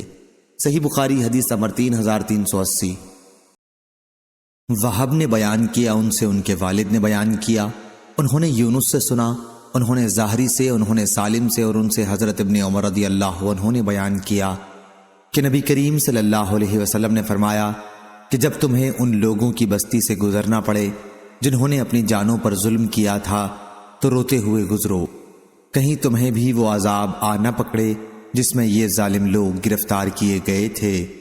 صحیح بخاری حدیث نمبر 3381۔ عبد الرحمن بن عبداللہ نے بیان کیا، ان سے ان کے والد نے اور ان سے حضرت عبداللہ بن عمر رضی اللہ عنہ نے بیان کیا کہ نبی کریم صلی اللہ علیہ وسلم نے فرمایا، شریف بن شریف بن شریف بن شریف یوسف بن یعقوب بن اسحاق بن ابراہیم علیہ السلام تھے۔ صحیح بخاری حدیث نمبر 3382۔ سعید بن ابی سعید نے خبر دی اور انہیں حضرت ابو ہریرہ رضی اللہ عنہ نے کہ نبی صلی اللہ علیہ وسلم سے پوچھا گیا کہ سب سے زیادہ شریف آدمی کون ہے؟ آپ نے فرمایا جو اللہ کا خوف سب سے زیادہ رکھتا ہو۔ صحابہ رضی اللہ عنہم نے عرض کیا کہ ہمارے سوال کا مقصد یہ نہیں ہے۔ آپ نے فرمایا کہ پھر سب سے زیادہ شریف اللہ کے نبی یوسف بن نبی اللہ بن خلیل اللہ ہیں۔ صحابہ رضی اللہ عنہم نے عرض کیا کہ ہمارے سوال کا مقصد یہ بھی نہیں ہے۔ آپ نے فرمایا کہ اچھا تم لوگ عرب کے خانوادوں کے بارے میں پوچھنا چاہتے ہو؟ دیکھو لوگوں کی مثال کانوں کی سی ہے، کسی کان میں سے اچھا مال نکلتا ہے، کسی میں سے برا۔ جو لوگ تم میں سے زمانہ جاہلیت میں شریف اور بہتر اخلاق کے تھے وہی اسلام کے بعد بھی اچھے اور شریف ہیں، بشرطے کہ وہ دین کی سمجھ حاصل کریں۔ صحیح بخاری حدیث نمبر 3383۔ سعد بن ابراہیم نے بیان کیا، انہوں نے عروہ بن زبیر سے سنا اور انہوں نے حضرت عائشہ رضی اللہ عنہا سے کہ نبی کریم صلی اللہ علیہ وسلم نے مرض الموت میں ان سے فرمایا، ابو بکر سے کہو کہ لوگوں کو نماز پڑھائیں۔ عائشہ رضی اللہ عنہا نے عرض کیا کہ وہ بہت نرم دل ہیں، آپ کی جگہ جب کھڑے ہوں گے تو ان پر رقت طاری ہو جائے گی۔ حضور صلی اللہ علیہ وسلم نے انہیں دوبارہ یہی حکم دیا، لیکن انہوں نے بھی دوبارہ یہی عذر بیان کیا۔ شعبہ نے بتایا کہ حضور صلی اللہ علیہ وسلم نے تیسری یا چوتھی مرتبہ فرمایا کہ تم تو یوسف علیہ السلام کی ساتھ والیاں ہو، ظاہر میں کچھ باطن میں کچھ۔ ابو بکر رضی اللہ عنہ سے کہو نماز پڑھائیں۔ صحیح بخاری حدیث نمبر 3384۔ زائدہ نے بیان کیا، ان سے عبد الملک بن عمیر نے، ان سے ابو بردہ بن ابی موسیٰ نے اور ان سے ان کے والد نے بیان کیا کہ نبی کریم صلی اللہ علیہ وسلم جب بیمار پڑے تو آپ نے فرمایا کہ ابو بکر سے کہو کہ لوگوں کو نماز پڑھائیں۔ عائشہ رضی اللہ عنہا نے عرض کیا کہ ابو بکر رضی اللہ عنہ نہایت نرم دل انسان ہیں، لیکن حضور صلی اللہ علیہ وسلم نے دوبارہ یہی حکم فرمایا اور انہوں نے بھی وہی عذر دہرایا۔ آخر حضور صلی اللہ علیہ وسلم نے فرمایا کہ ان سے کہو نماز پڑھائیں، تم تو یوسف کے ساتھ والیاں ہو، ظاہر کچھ باطن کچھ۔ چنانچہ ابو بکر رضی اللہ عنہ نے حضور صلی اللہ علیہ وسلم کی زندگی میں امامت کی، اور حسین بن علی جعفری نے زائدہ سے رجل رقیق کے الفاظ نقل کیے کہ ابو بکر نرم دل آدمی ہیں۔ صحیح بخاری حدیث نمبر 3385۔ ابو زناد نے بیان کیا، ان سے اعرج نے بیان کیا اور ان سے حضرت ابو ہریرہ رضی اللہ عنہ نے بیان کیا کہ رسول اللہ صلی اللہ علیہ وسلم نے دعا فرمائی، اے اللہ عیاش بن ابی ربیعہ کو نجات دے، اے اللہ سلمہ بن ہشام کو نجات دے، اے اللہ ولید بن ولید کو نجات دے، اے اللہ تمام ضعیف اور کمزور مسلمانوں کو نجات دے، اے اللہ قبیلہ مضر کو سخت گرفت میں پکڑ لے، اے اللہ یوسف علیہ السلام کے زمانے کسی قحط سالی ان ظالموں پر نازل فرما۔ صحیح بخاری حدیث نمبر 3386۔ سعید بن مسیب اور ابو عبیدہ نے خبر دی اور ان سے حضرت ابو ہریرہ رضی اللہ عنہ نے بیان کیا کہ رسول اللہ صلی اللہ علیہ وسلم نے فرمایا، اللہ تعالیٰ لوط علیہ السلام پر رحم فرمائے کہ وہ زبردست رکن یعنی وہ خداوند کریم کی پناہ لیتے تھے، اور اگر میں اتنی مدت تک قید میں رہتا جتنی یوسف علیہ السلام رہے تھے، اور پھر میرے پاس بادشاہ کا آدمی بلانے کے لیے آتا تو میں فوراً اس کے ساتھ چلا جاتا۔ صحیح بخاری حدیث نمبر 3387۔ مسروق نے بیان کیا کہ میں نے حضرت عائشہ رضی اللہ عنہا کی والدہ ام رومان رضی اللہ عنہا سے عائشہ رضی اللہ عنہا کے بارے میں جو بہتان تراشا گیا تھا اس کے متعلق پوچھا تو انہوں نے کہا کہ میں عائشہ رضی اللہ عنہا کے ساتھ بیٹھی ہوئی تھی کہ ایک انصاریہ عورت ہمارے یہاں آئی اور کہا کہ اللہ فلاں مصطح بن اثاثہ کو تباہ کر دے، اور وہ اسے تباہ کر بھی چکا۔ انہوں نے بیان کیا کہ میں نے کہا آپ یہ کیا کہہ رہی ہیں؟ انہوں نے بتایا کہ اس نے تو یہ جھوٹ مشہور کیا ہے۔ پھر انصاریہ عورت نے حضرت عائشہ رضی اللہ عنہا پر تہمت کا سارا واقعہ بیان کیا۔ حضرت عائشہ رضی اللہ عنہا نے اپنی والدہ سے پوچھا کہ کون سا واقعہ ہے، تو ان کی والدہ نے انہیں واقعے کی تفصیل بتائی۔ عائشہ رضی اللہ عنہا نے پوچھا کہ یہ قصہ ابو بکر رضی اللہ عنہ اور رسول اللہ صلی اللہ علیہ وسلم کو بھی معلوم ہو گیا ہے؟ ان کی والدہ نے بتایا کہ ہاں۔ یہ سنتے ہی حضرت عائشہ رضی اللہ عنہا بے ہوش ہو کر گر پڑیں، اور جب ہوش آیا تو جاڑے کے ساتھ بخار چڑھا ہوا تھا۔ پھر نبی کریم صلی اللہ علیہ وسلم تشریف لائے اور دریافت فرمایا کہ انہیں کیا ہوا؟ میں نے کہا کہ ایک بات ان سے ایسی کہی گئی تھی اور اسی کے صدمے سے ان کو بخار آ گیا ہے۔ پھر حضرت عائشہ رضی اللہ عنہا اٹھ کر بیٹھ گئیں اور کہا، اللہ کی قسم، اگر میں قسم کھاؤں جب بھی آپ لوگ میری بات نہیں مان سکتے، اور اگر کوئی عذر بیان کروں تو اسے بھی تسلیم نہیں کر سکتے، بس میری اور آپ لوگوں کی مثال یعقوب علیہ السلام اور ان کے بیٹوں کی سی ہے کہ انہوں نے اپنے بیٹوں کی من گھڑت کہانی سن کر فرمایا تھا کہ جو کچھ تم کہہ رہے ہو میں اس پر اللہ ہی کی مدد چاہتا ہوں۔ اس کے بعد حضرت صلی اللہ علیہ وسلم واپس تشریف لے گئے اور اللہ تعالیٰ کو جو کچھ منظور تھا وہ نازل فرمایا۔ جب حضرت صلی اللہ علیہ وسلم نے اس کی خبر عائشہ رضی اللہ عنہا کو دی تو انہوں نے کہا کہ اس کے لیے میں صرف اللہ کا شکر ادا کرتی ہوں، کسی اور کا نہیں۔ صحیح بخاری حدیث نمبر 3388۔ عروہ نے خبر دی کہ انہوں نے نبی کریم صلی اللہ علیہ وسلم کی زوجہ مطہرہ عائشہ رضی اللہ عنہا سے آیت کے متعلق پوچھا، حتیٰ اذا استیأس الرسل وظنوا انہم قد کذبوا، تشدید کے ساتھ ہے یا کذبوا بغیر تشدید کے، یعنی یہاں تک کہ جب انبیاء نا امید ہو گئے اور انہیں خیال گزرنے لگا کہ انہیں جھٹلا دیا گیا تو اللہ کی مدد پہنچی، تو انہوں نے کہا کہ یہ تشدید کے ساتھ ہے، اور مطلب یہ ہے کہ ان کی قوم نے انہیں جھٹلایا تھا۔ میں نے عرض کیا کہ پھر معنی کیسے بنیں گے؟ پیغمبروں کو یقین تھا ہی کہ ان کی قوم انہیں جھٹلا رہی ہے، پھر قرآن میں لفظ ظن، گمان اور خیال کے معنی میں استعمال کیوں کیا گیا؟ عائشہ رضی اللہ عنہا نے کہا، اے چھوٹے سے عروہ، بے شک ان کو تو یقین تھا۔ میں نے کہا تو شاید اس آیت میں بغیر تشدید کے کذبوا ہوگا، یعنی پیغمبر یہ سمجھے کہ اللہ نے جو ان کی مدد کا وعدہ کیا تھا وہ غلط تھا۔ عائشہ رضی اللہ عنہا نے فرمایا، معاذ اللہ، انبیاء اپنے رب کے ساتھ بھلا ایسا گمان کر سکتے ہیں؟ عائشہ رضی اللہ عنہا نے کہا، مراد یہ ہے کہ پیغمبروں کے تابعدار لوگ جو اپنے مالک پر ایمان لائے تھے اور پیغمبروں کی تصدیق کی تھی، ان پر جب مدت تک خدا کی آزمائش رہی اور مدد آنے میں دیر ہوئی اور پیغمبر لوگ اپنی قوم کے جھٹلانے والوں سے نا امید ہو گئے، سمجھے کہ اب وہ ایمان نہیں لائیں گے، اور انہوں نے یہ گمان کیا کہ جو لوگ ان کے تابعدار بنے ہیں وہ بھی ان کو جھوٹا سمجھنے لگیں گے، اس وقت اللہ کی مدد آن پہنچی۔ ابو عبداللہ امام بخاری نے کہا کہ استیاسو فتعلو کے وزن پر جو یأست منہ سے نکلا ہے ایمن یوسف، سورہ یوسف کی آیت کا ایک جملہ ہے، یعنی زلیخا یوسف سے نا امید ہو گئی۔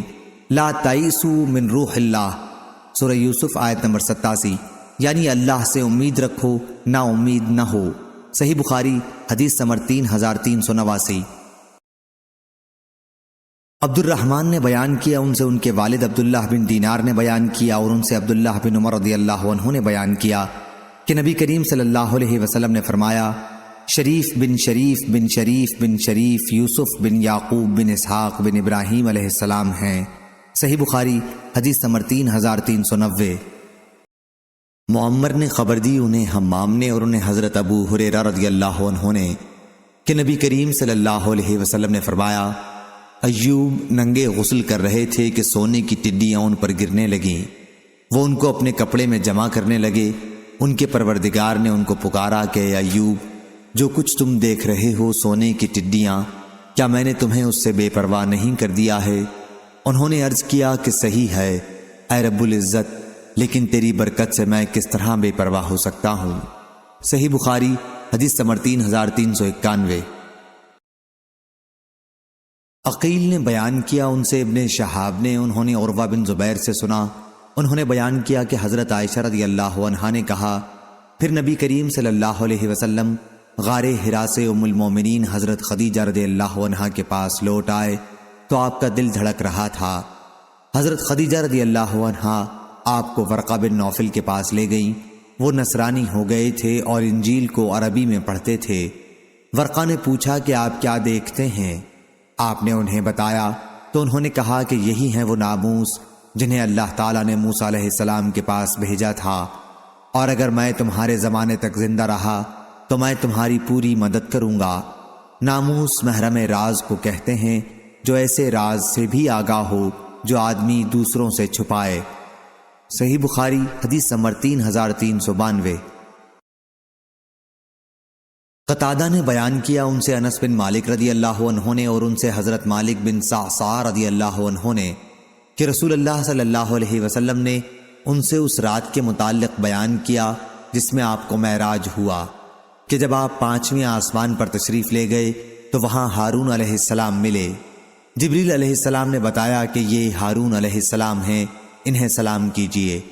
میں نے سلام کیا تو انہوں نے جواب دیتے ہوئے فرمایا، خوش آمدید صالح بھائی اور صالح نبی۔ اس حدیث کو قتادہ کے ساتھ ثابت بنانی اور عباد بن ابی علی نے بھی انس رضی اللہ عنہ سے، انہوں نے حضرت صلی اللہ علیہ وسلم سے روایت کیا ہے۔ صحیح بخاری حدیث نمبر 3393۔ معمر نے خبر دی انہیں زہری نے، انہیں سعید بن مسیب نے اور ان سے حضرت ابو ہریرہ رضی اللہ عنہ نے بیان کیا کہ رسول اللہ صلی اللہ علیہ وسلم نے اس رات کی کیفیت بیان کی جس میں آپ کو معراج ہوا، کہ میں نے موسیٰ علیہ السلام کو دیکھا کہ وہ ایک دبلے پتلے سیدھے بالوں والے آدمی ہیں، ایسا معلوم ہوتا تھا کہ قبیلہ شنوح میں سے ہوں، اور میں نے عیسیٰ علیہ السلام کو بھی دیکھا، وہ میانہ قد اور نہایت سرخ و سفید رنگ والے تھے، ایسے تر و تازہ اور پاک و صاف کہ معلوم ہوتا تھا کہ ابھی غسل خانے سے نکلے ہیں، اور میں ابراہیم علیہ السلام سے ان کی اولاد میں سب سے زیادہ مشابہ ہوں۔ پھر 2 برتن میرے سامنے لائے گئے، ایک میں دودھ تھا اور دوسرے میں شراب تھی۔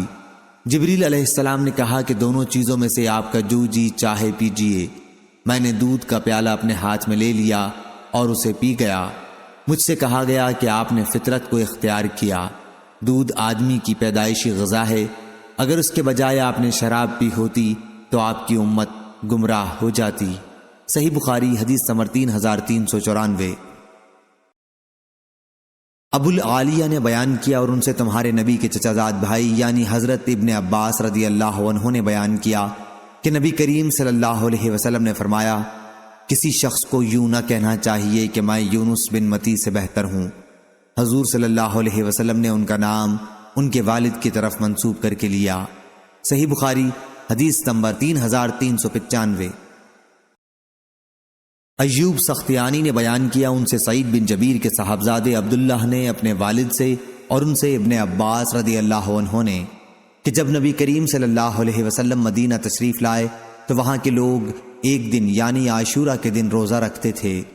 ان لوگوں یہودیوں نے بتایا کہ یہ بڑی عظمت والا دن ہے، اسی دن اللہ تعالیٰ نے موسیٰ علیہ السلام کو نجات دی تھی اور آل فرعون کو غرق کیا تھا۔ اس کے شکر میں موسیٰ علیہ السلام نے اس دن کا روزہ رکھا تھا۔ حضور صلی اللہ علیہ وسلم نے فرمایا کہ میں موسیٰ علیہ السلام کا ان سے زیادہ قریب ہوں، چنانچہ آپ نے خود بھی اس دن کا روزہ رکھنا شروع کیا اور صحابہ کو بھی اس کا حکم فرمایا۔ صحیح بخاری حدیث نمبر 3397۔ محمد بن یوسف بیکندی نے بیان کیا، کہا ہم سے سفیان بن عینہ نے، ان سے عمرو بن یحییٰ نے، ان سے ان کے والد یحییٰ بن عمارہ نے، اور ان سے ابو سعید خدری رضی اللہ عنہ نے کہ نبی کریم صلی اللہ علیہ وسلم نے فرمایا، قیامت کے دن سب لوگ بے ہوش ہو جائیں گے، پھر سب سے پہلے میں ہوش میں آؤں گا اور دیکھوں گا کہ موسیٰ عرش کے پایوں میں سے ایک پایا تھامے ہوئے ہیں کہ وہ مجھ سے پہلے ہوش میں آ گئے ہوں گے یا بے ہوش ہی نہیں کیے گئے ہوں گے، بلکہ انہیں کوہ طور کی بے ہوشی کا بدلہ ملا ہوگا۔ صحیح بخاری حدیث نمبر 3398۔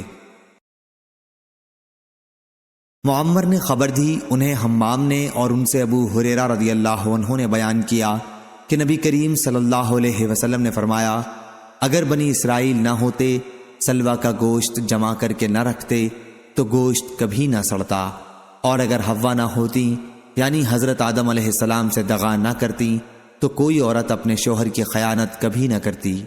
صحیح بخاری حدیث نمبر 3399۔ عبید اللہ بن عبداللہ نے خبر دی اور انہیں حضرت ابن عباس رضی اللہ عنہ نے کہ حر بن قیس فزاری رضی اللہ عنہ سے صاحب موسیٰ علیہ السلام کے بارے میں ان کا اختلاف ہوا۔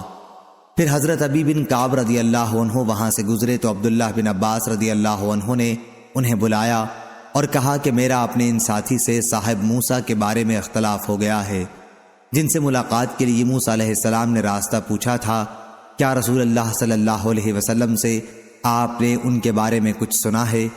انہوں نے فرمایا کہ جی ہاں، میں نے حضور صلی اللہ علیہ وسلم کو یہ فرماتے سنا تھا کہ موسیٰ علیہ السلام بنی اسرائیل کی ایک جماعت میں تشریف رکھتے تھے کہ ایک شخص نے ان سے پوچھا، کیا آپ کسی ایسے شخص کو جانتے ہیں جو اس تمام زمین پر آپ سے زیادہ علم رکھنے والا ہو؟ انہوں نے فرمایا کہ نہیں۔ اس پر اللہ تعالیٰ نے موسیٰ علیہ السلام پر وحی نازل کی کہ کیوں نہیں، ہمارا بندہ خضر ہے۔ موسیٰ علیہ السلام نے ان تک پہنچنے کا راستہ پوچھا تو انہیں مچھلی کو اس کی نشانی کے طور پر بتایا گیا اور کہا گیا کہ جب مچھلی گم ہو جائے تو جہاں گم ہوئی ہو وہاں آ جانا، وہیں ان سے ملاقات ہوگی۔ چنانچہ موسیٰ علیہ السلام دریا میں سفر کے دوران مچھلی کی برابر نگرانی کرتے رہے۔